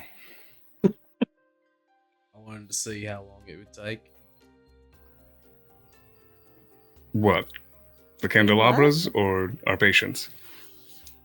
Well, you guys weren't paying attention to me, so I was just kind of doing whatever I wanted to do, you know? That's fair. Did you hear what was said? Yeah, no, I heard that, and I mean, that explains a lot of why. I mean, it's like getting punched in the nose when you put a bunch of them here together. I'm just That smells like confused. coffee. It smell like my coffee? Smells like Erayakata's coffee. That's Erayakata's.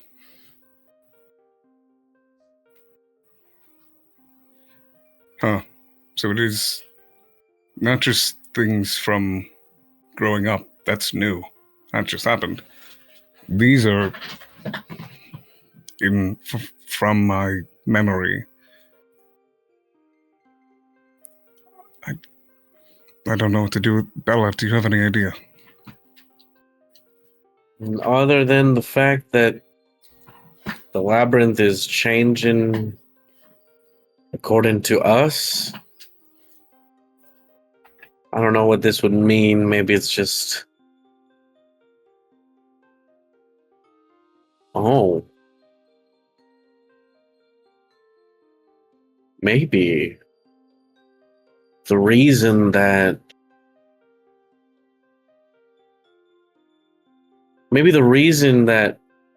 Kaminat hasn't found any other people or hasn't seen some people come back. It's because he's was dead and he's because- not real. No, I'm right Oh. here. because maybe the labyrinth is not just a maze. It's learning from you the longer you're in here, and it's making rooms of things that would make you want to stay in them.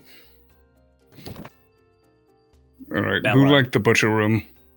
Bella, you feel a sort of light breeze across your head as everyone else watches your hair kind of float off like a wig again, and Erayakata over your shoulder just goes, "See, you do wear the thinking cap," and then puts it back on, and then just fades away into like sand. That's so fucked, mate. You get smacked upside the back of the head. Okay, that's two. I got an It's- idea. That was Yeah. incredibly impressive. What's up, mate?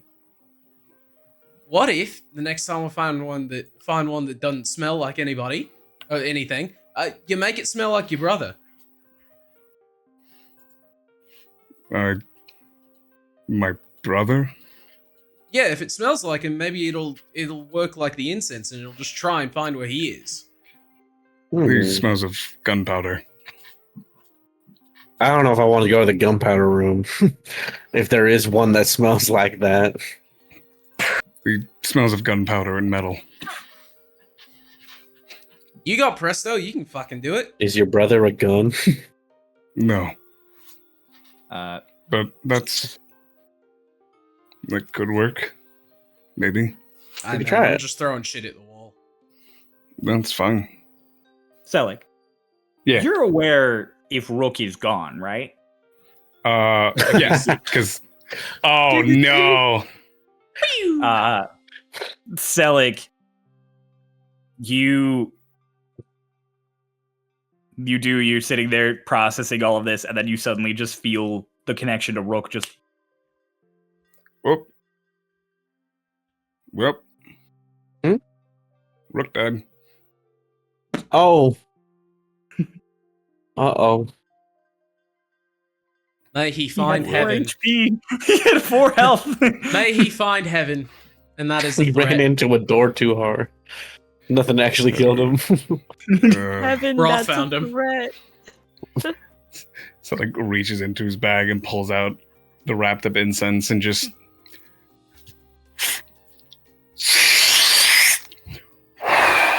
He reappears. Here's an action to cast.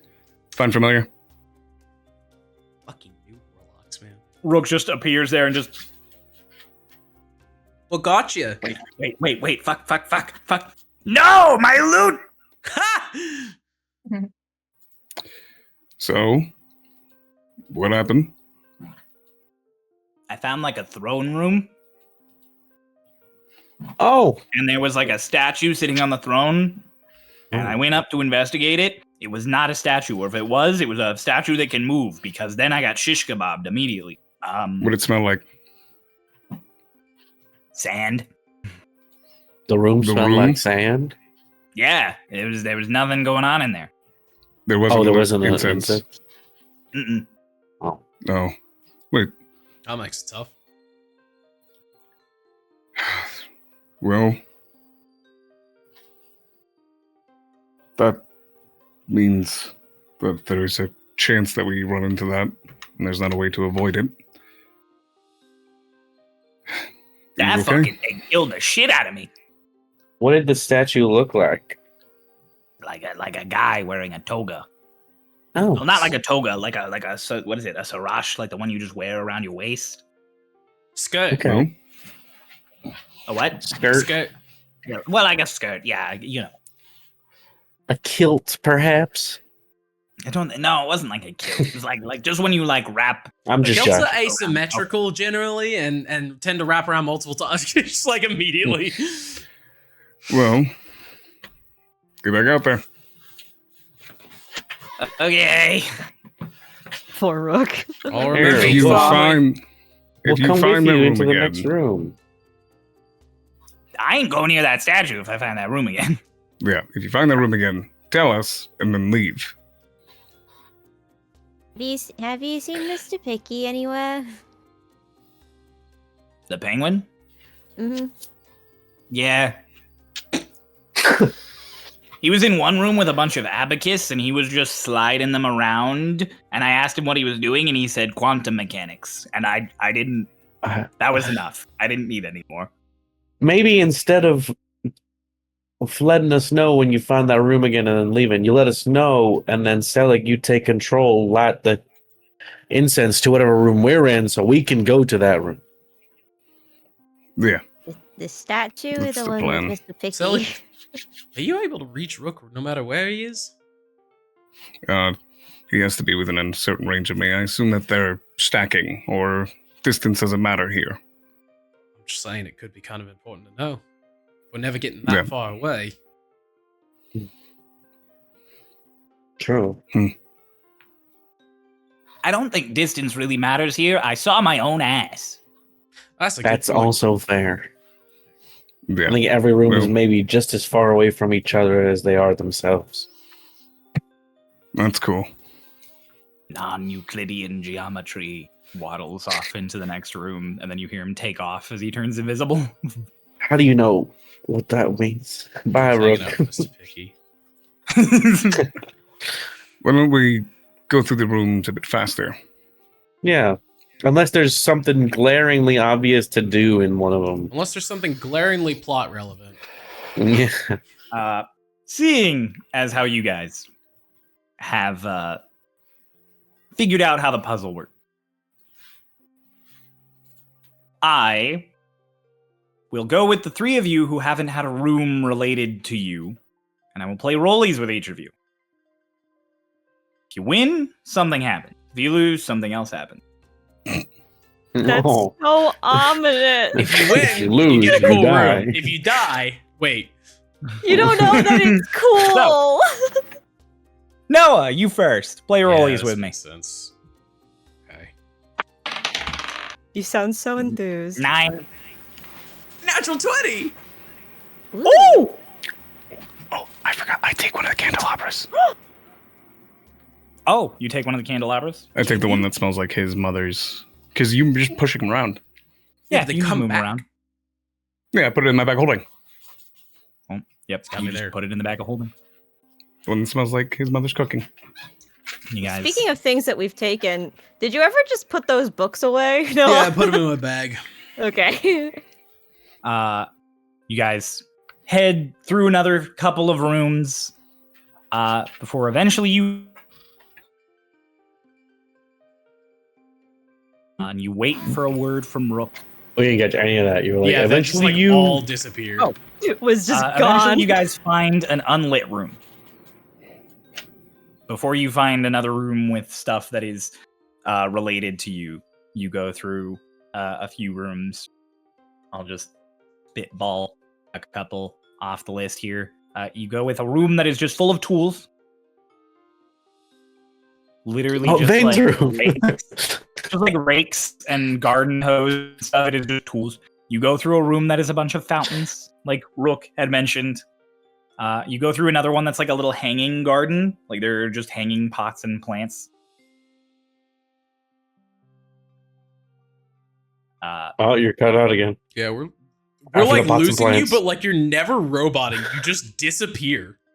Yeah, you're like still talking. It's just like God. randomly in the middle of your sentence. You're like, and then you. It's like a bad dub. Weird. You guys enter a room that has a single like puzzle box that is built onto a pedestal in the middle of the room, and this is the unlit one. What that? That's what that book was talking about. Pandora's box. Oh, I would shit. say that. And goes Around Sally- this time, and Zelik gets a message from Rook of just, I found somebody. You found somebody? I found a guy.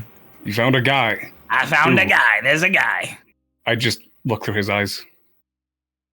There is a room that legitimately looks like a koi garden. Like there's like a pond and a little bridge, and there's just a genasi sitting, leaning on the bridge, looking down into the water, and it smells in here like hibiscus. Okay. We'll be coming to you. Stay there. And I relay that to everybody. Just, Rook found someone. And we're in an unscented room so we can get to them. Cool. Man, what you got there? Found the box. What's in it? I don't know yet. You touch the puzzle box? No. He's doing... Is the puzzle That was him box looking at it magic? better. Can I As you touch investigate the the puzzle box box. first? Because I was kind of just being a shithead. While It was just- I'll let you. I'm sorry, these are the consequences That's fair. of your actions. This is fair. These are the consequences. No, it's okay. You Puzzle touch box the box. magic. They're gonna put me in The puzzle box. The puzzle box is in fact magic. Yeah, they're gonna put me in the box. It's Look just what my the prison lantern. realm. I'm going. It's the prison. Please, Noah, Yeah. make me a wisdom save. Okay. Oh, I can do that. 21. 21. Yeah. Okay. You're just Still like, gonna come hurt. on. No, there's no pain. You're just like, come on. And then you literally just, as you're touching the box, you just, and you're just gone. Vane, from your perspective, you touch the puzzle box and then you suddenly feel like a tug and you look down and then you just, you're in a completely different room. What's it smell like? You're in an unlit room. The mosaic. Nice. Oh, actually, give me one sec. I'll pick one. Let's go! I found a quick travel. You're in the mosaic Oh. room. Fuck! The one room we found with enemies. Do I still have the box? That's not the only room you've found with enemies. Yeah. Do I have the box? That me was about to come. No, back you to don't have the life. box. It's in the box room. Payne? Well, Do you guys think he's in the box? I'm not. 'Cause I'm not touching it. what kind Yes, of you magic was bitch. on the box? Oh, what's the one for teleportation? Transmutation, I think, It or conjuration. is what Conjuration. it's saying. conjuration. Yeah, it's Conjuration. conjuration magic on the box. No, I don't think he's in the box. I really thought I was about to get imprisoned in 2 campaigns. Nope. Well, where is he?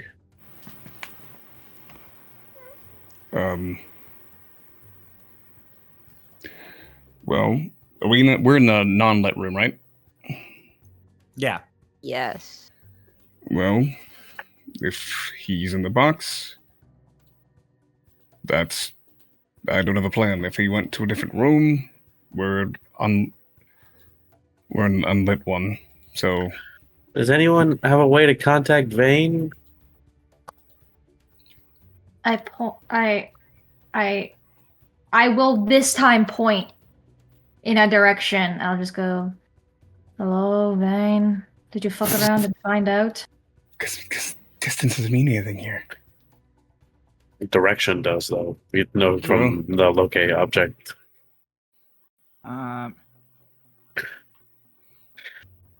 Maybe Keep point at the box. Runava, if you just keep pointing around saying it, eventually you do point at a wall, and Vane, you in the other room, just suddenly hear Runava and that You underlying. know, this time you only hear Renava. Oh yeah. Oh, pleasant to hear a normal voice. I'm going to Hibiscus. They put me in the fucking glass room. He's alive. You can Oh. contact him? He's in the mosaic room. Oh, Is that the one? well, mosaic, yes. Right, he's in Oh. that room. Well, that means he's connected to strawberry. Burned out, Mhm. remember? Wait, Yeah, no. no, the Mosaic- flame in that room burned out.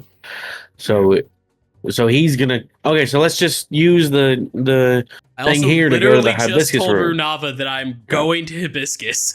Yeah, so I'm like, she Oh, she yeah. says that, and it's like, okay, well, he's going there, so let's just let the one here to go to the hibiscus room too. 2 doors, we'll both end up in the same place. Okay. Presto it to smell like hibiscus.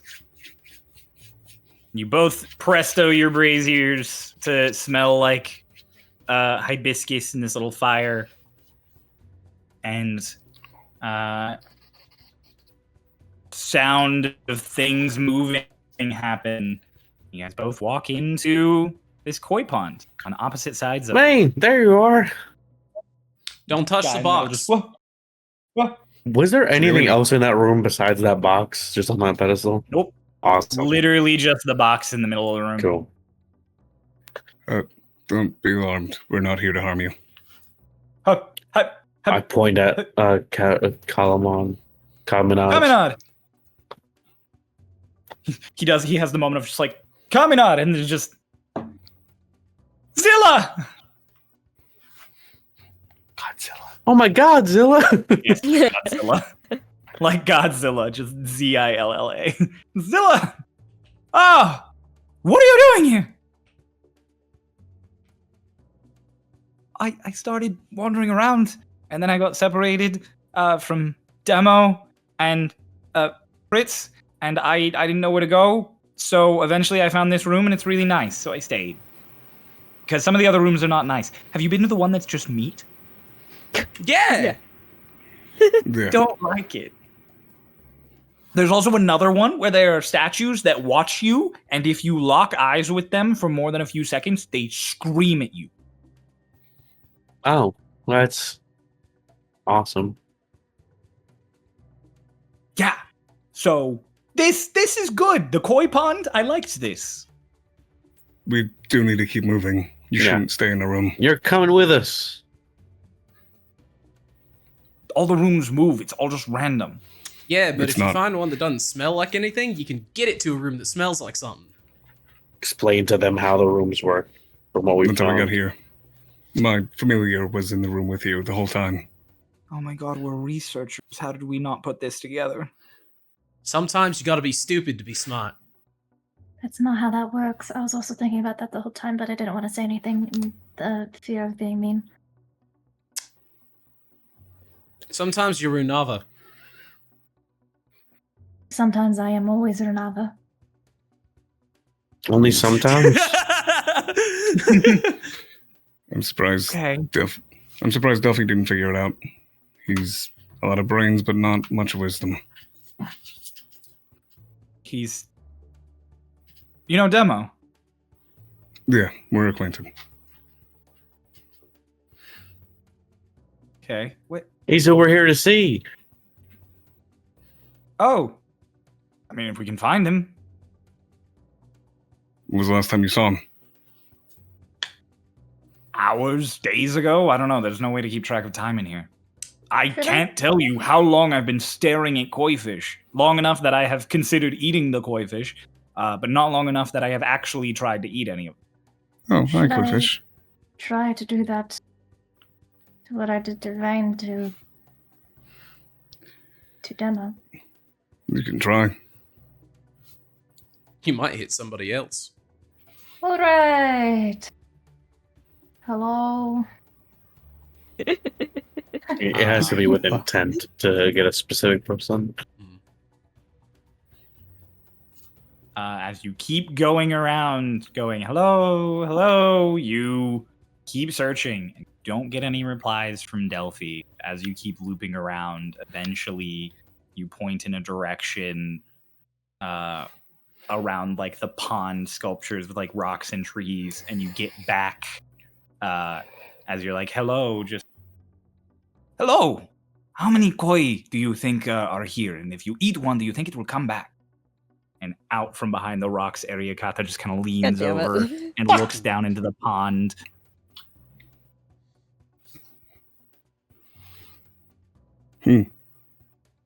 Cheers. And Runava, you got that back through message. Like, he, like, intercepted the message. Can you move? Oh, of course. My apologies. And he's just standing next to you. I didn't mean to get in the way. Take a step away. Kamenad and Zilla are just like... He's a patron. Am I? Who's my warlock? The penguin. Oh, you know? Where the hell is he? Wherever he wants to be. Runava, there is no response from behind where Erayakata was either. I open a door in this room. This room is currently, for a short while, still linked to both of the unlit rooms. So you have the mosaic room and the puzzle room on one side. Can we try my theory? Maybe we can find it by smell. Sure. I promise I won't touch the box again. Yeah. Don't touch the box. He turns around to both of them. Kamenad's like, I saw what happened to you. Zilla, come on. Let's go into the other room. Okay. Bye, Say goodbye to the fish. koi fish. Oh, Bye, you Bum already- Bum. Bye, Max. Bye, Jason. You name them? I was stuck in here for a while with these fish, man. I would have done the named same them thing. And you thought of eating them? I don't want to die. So why did you name them to begin with? Because I'm lonely. Real. Alright. Yeah, I mean, Dave names all his cows, and he's probably gonna kill some of them eventually. No, Oh I my mean, he God, he literally, did his name whole all the thing was that cows. they were milk cows. Like it Like, if he had to, refused kill I them. rephrase: if he had to survive, he might. As you guys go into one of the unlit rooms, Runava, as you're walking, like one of the last people past the doorway, Erayakata is just there leaning against it. Like, again, like a camera trick as someone walks by. He's just there and just, I don't think you like me very much. What gave that away? Probably the fact that you act like you don't like me very much. Probably. I have done you no wrong. That is exactly the issue. You haven't done anything. What? Then you just walk through the door. I imagine you're not waiting for him. Zilla. Do tell me, you were with Demo earlier, and so like presto's the smell of gunpowder and metal. Is this how he smelled?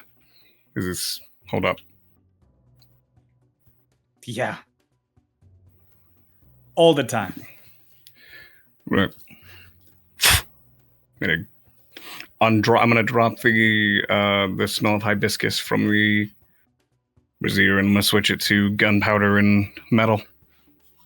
Goes out, and there is an audible as rooms start to move around. And then there's a boom. Door opens. And there's a room. And as you guys kind of walk out nervously into it, Selleck, you don't see Demo, Delphi. You do, as you walk in, however, see a woman. What? You see an elvish what?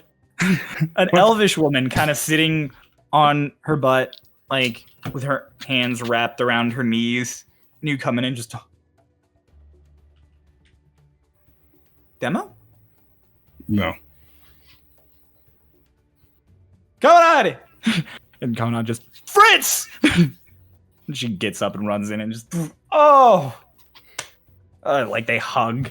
Big one. I'm taking half credit for this. Does this room smell like gunpowder? This room currently does not smell like gunpowder. This room smells like mango. I'm extra confused now. Maybe if we offset it with a scent that isn't recognized, it just Random. randomizes. What else is in this room? This room is a couple of steps leading up to what looks like it looks almost like a marriage archway or like a preacher's pulpit.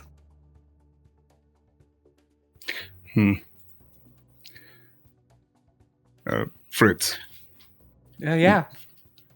Either the three of you, or any of you casters. Yeah, I am. Do you have message? Yes. Can you do us a favor and message Demo and ask him what the room smells like? I don't know where he is. Did you Sending. Sorry, Oh, sending. Sending. Oh, yeah, I've got sending. Hang on. Focuses for a second and then just. Ooh. Demo. Pause. Make sure to add in if there is none, if there is not a lit, shorten it how you want. If there is no burning lit incense, find one and respond then. Demo. Wherever you are in the labyrinth, what does it smell like? It smells like nothing. Find a room with a smell, then respond. She waits a second. She waits a little bit longer. Quiet in the room for like 40 seconds. And then you guys just hear, yeah, I don't think he's going to answer. And at the pulpit, Erayakata just sitting there like a priest. Just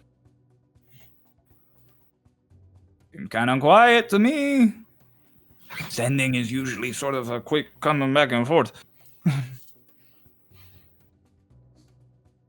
Who's this He guy? might be unconscious. He's a patron of a penguin. He might be unconscious, so he might not be able to respond. Maybe he is asleep, or Alrighty. He doesn't sleep. oh, He's a You know, Right. maybe you guys are trying out spells. I'm just throwing it out there. If anybody's got magic eyes. How about we play one more game? Oh, you want to play a game, huh? We play a game. You and I play a game. I win. You attach this room to whatever room Delphi's in. Okay. I lose. You can throw me in any room in this entire building. Oh, you're going in the meat room. No, That's- actually, no. I've got a way better one. The paintings that try to tickle you. Okay. That could have been worse. What game are we playing? Well, I was the challenger, so I think it's only fair that you get to choose the game. Oh. Okay. Okay. How about a classic game of riddles? Oh, I love riddles. Oh, but it's Fang blowing. Fang Yep. oh, riddle! Yay! Just me. Oh man. Is only Vane allowed to answer? Of course, he's the only one playing. All I right. don't want to tie you guys into anything that I might get myself into. But if Yeah, you no, get I'm very- sent away, we have to go Right. find you. Yeah. Well, heads or tails. You'll know if my Actually, house stops beating. Vane could, if he gets teleported away, just find an unscented room and come back to you guys. It's true. That's why I made Unless that he exact dies deal. in whatever room he's in. We should probably go to a room that's scented because this one isn't. Oh wait, It this is. we This is are in this Mango. one. Yeah, we're in Mango. I forgot. Yep. I forgot we moved rooms. I was very Hardest- particular with the bet Hardest puzzle for third graders. On I made. The Google. horse's name was Friday. A clock. Fuck. George Washington. Hey, Crazy Knights. Bum bitty bitty bitty bum bum. So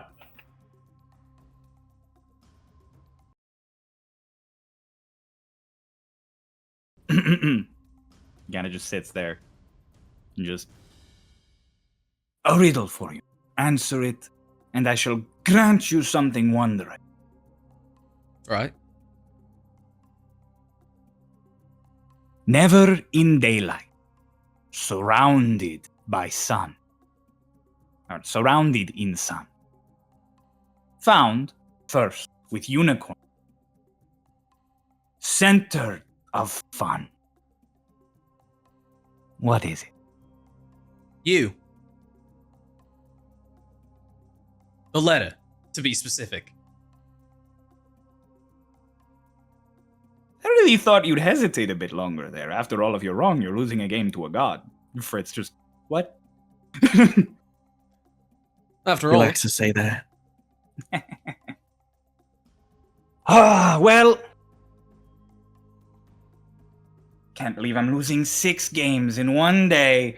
And he just bows, and as he bows, out of the eyes of his mask, smoke just starts pouring across the floor and filling the whole room. And all of you suddenly can't see as it just chokes at you for a second. And then you are all standing in a room identical to the one that led you here, that circular room that leads down to a statue in the middle, except it's not a ruin, it's not decrepit and old, it is perfect. Let's It is go, Vane. immaculately done. I'm starting to understand the 50-50 chance. That was impressive. Good job, my friend. I mean, if I'm being honest with you, the deal I made just meant I could find my way back to you guys. I'm just saying you won. You got it immediately. That was impressive. I don't give you enough credit. Good job. Warren and I did a lot of riddles on the road. It was the only way to keep ourselves amused. Give him a light tap. In the room, in the center of it, is the statue that you guys had seen previously. But in its completed form, it is a base, maybe 5 feet tall, cylindrical, lined with all of this scripture in this old language that you can't read. A few gems line the edge of it, onyx and this scarlet, deep ruby, you have to assume. And standing atop it is a woman wearing robes, stretching a hand out. In her hand is a dagger that you can see she's holding with tips at either end, and she has a broad hat on the top of her head. And as you are all in this room, Runava, the figure atop this statue, as depicted, is one you recognize immediately. You don't know her Runava. name, but you have seen her before. Renava's face just immediately pales. And she takes a couple of steps back. Presses her back against the wall. You start backing up, and you feel yourself bump into a person, and you kind of glance back, and Erayakata is there, and just, familiar face, mija. You knew. I know a lot of things. Magpies watch a lot of things. And you wonder why I don't like you. Tell me. I'm so sorry. Can you describe the figure on the statue one more time? A woman, very slender frame, clearly mature, but not a lot of curves to her. A very sharp face, slightly pointed ears, not long enough to be elven, and a big sort of broad hat atop her head. And she just stands there casually holding a dagger with 2 points on either end. Remember, are you okay? No, I'm not. What's wrong? Where did you take us? I took you where you needed to go. I am, after all, a kind god.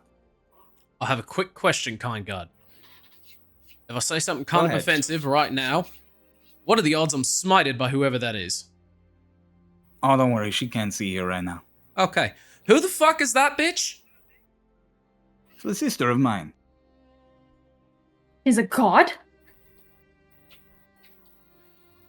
Yeah. Why is this? If you ask her, she's the god. Who is this? I walk up and look for that inscription that I saw that was like covered over initially. You look at the inscription, and as you kind of like lean down to look at it, it reads in a language you cannot comprehend. If I touch this, is it gonna do something weird again? I So wouldn't. you got this like, don't worry, I can translate it for you, Mia. It reads, a temple to her greatness, to she who stands above all and gives us that which we deserve, the Witch of Envy, Our Lady Nolassis. My twin sister. Well, triplet sister. Well, quintuplet, quintuplet sister. There were several of us who all sort of showed Your up. twin. Twin is what we'll use. Molasses. Nolassis. Granted, if you looked at her, you really couldn't tell this statue apart from one of Sarai if she wasn't holding that knife there. Oh. Why did we need to be here? You need to be here because this is how you get out of the temple. This is your way to freedom. And don't worry, Demo will be there for you when you leave. What about the other researchers? Ah, I'll pull them all out of here at the same time. Might as well. You won the games after all, including one extra. I am, as I said, and he this time really pointedly looking at Runava, a kind god.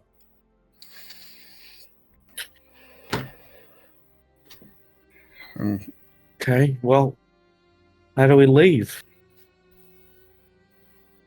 Well, my sister adores those who take what they want, what they deserve. So tell me, do you deserve to be free from here? Yes. Yeah. No. Don't say it nervously. Don't say it like it is a question to me, like you're answering something. Demand what you deserve! Is that why she didn't finish anything? What was that? The first couple of rooms we were in, it was a bunch of like half-started projects.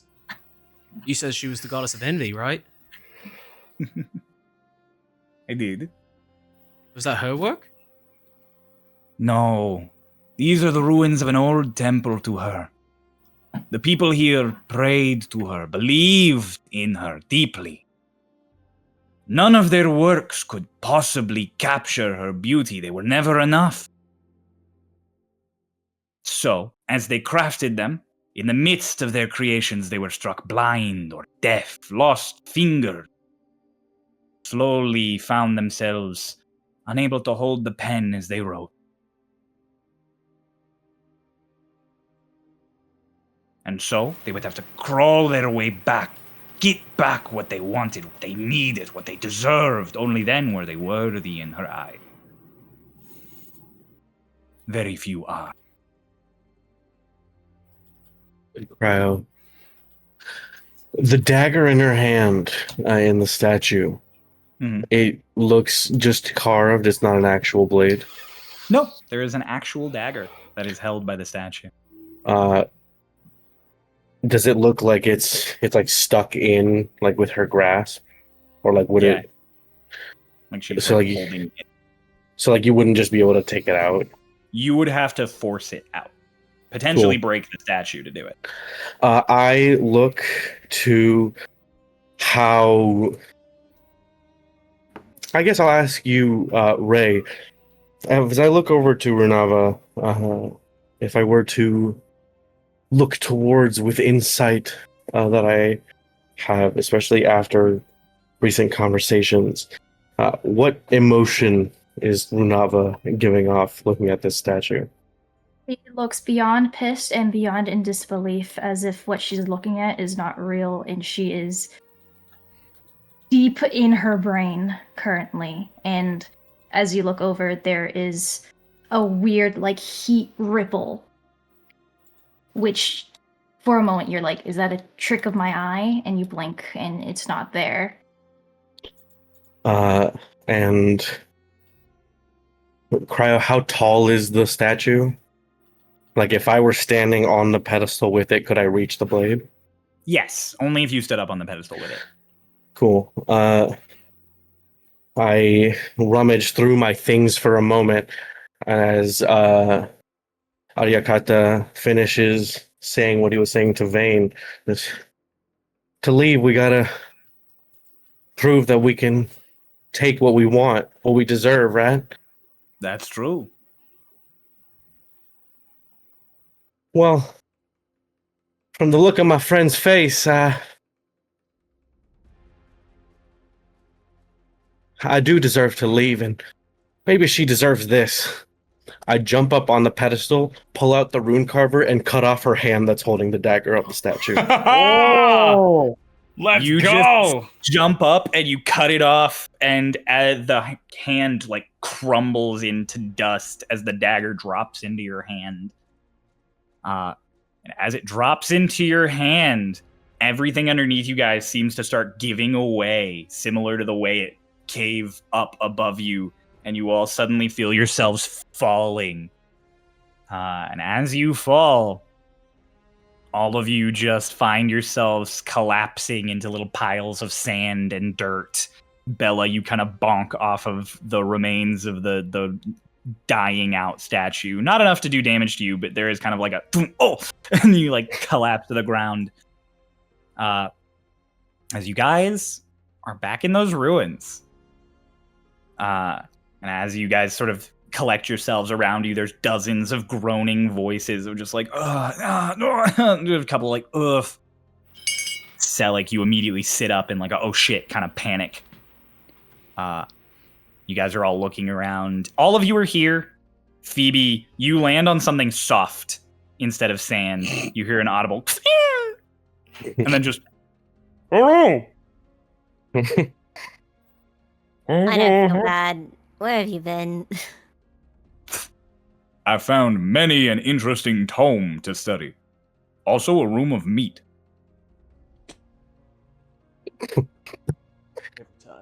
Phoebe's gonna punch Mr. Picky from the top of his head. Just straight down.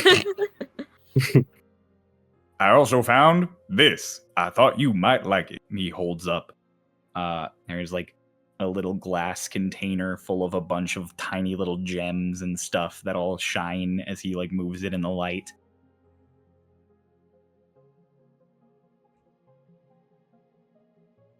Cryo, is it magic? Mm-hmm. Oh, detect magic? It's not magic. It's just a little jar full of cheap gemstones that shimmer in the light. They're sparkly. He thought you'd like it. Can you stop wandering off for a while? Okay. As long as you promise to give me a hug.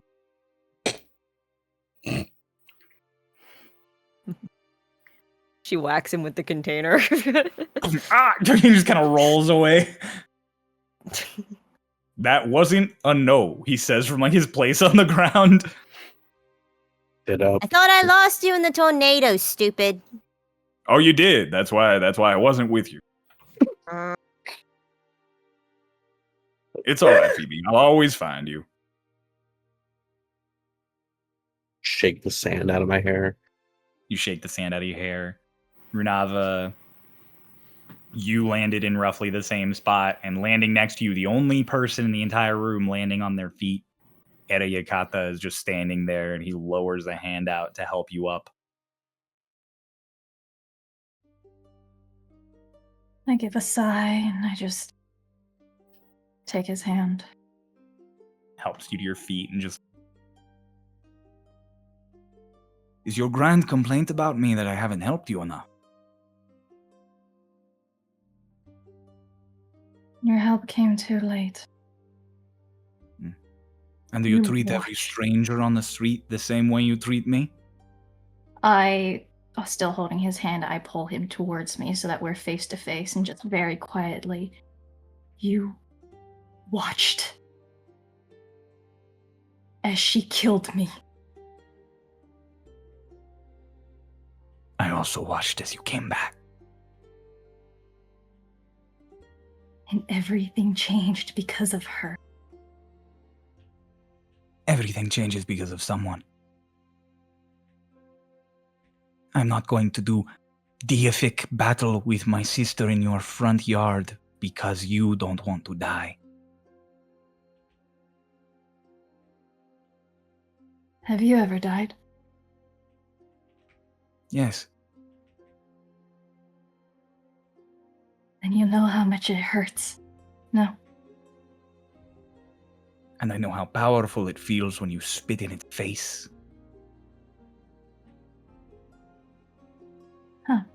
If only I had that pleasure. Unfortunately, I'm not a god. Well,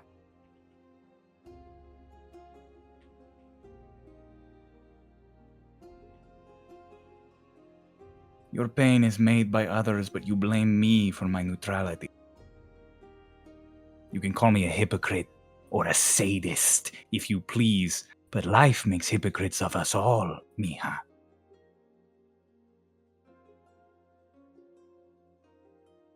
It does. I am doesn't here it? now.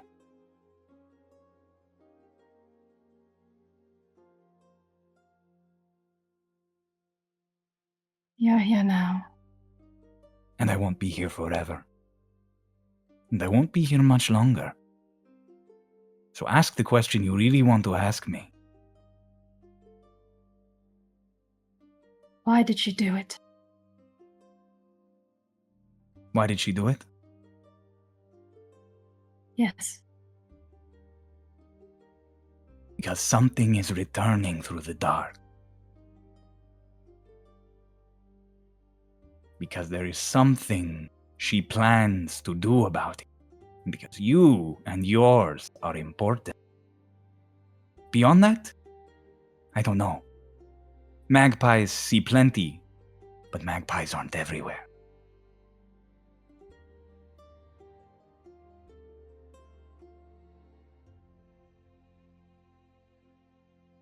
then he Understand just- that I don't forgive you. He takes a If you step want back. me to, you'll need to beg for it, but I'll at the very least extend gratitude for what you did today. I'll never ask for your forgiveness. Of course, a god doesn't need a mortal's forgiveness. None of them No. do. Not because I'm a god. Because everything that happened to you made you who you are today. And I think you're a great adventurer.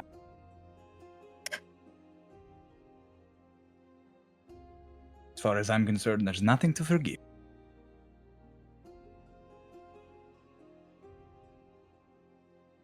Then he turns and takes a few steps. This entire time, Selik, you've been searching the room for Delphi. And you haven't seen him. And Erayakata kindly, as he walks away from Runava, walks past Vane first and pats him on the shoulder and just, you did good. Thanks, mate.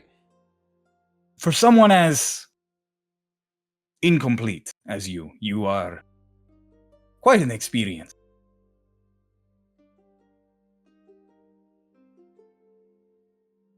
Feel free to come back and play again.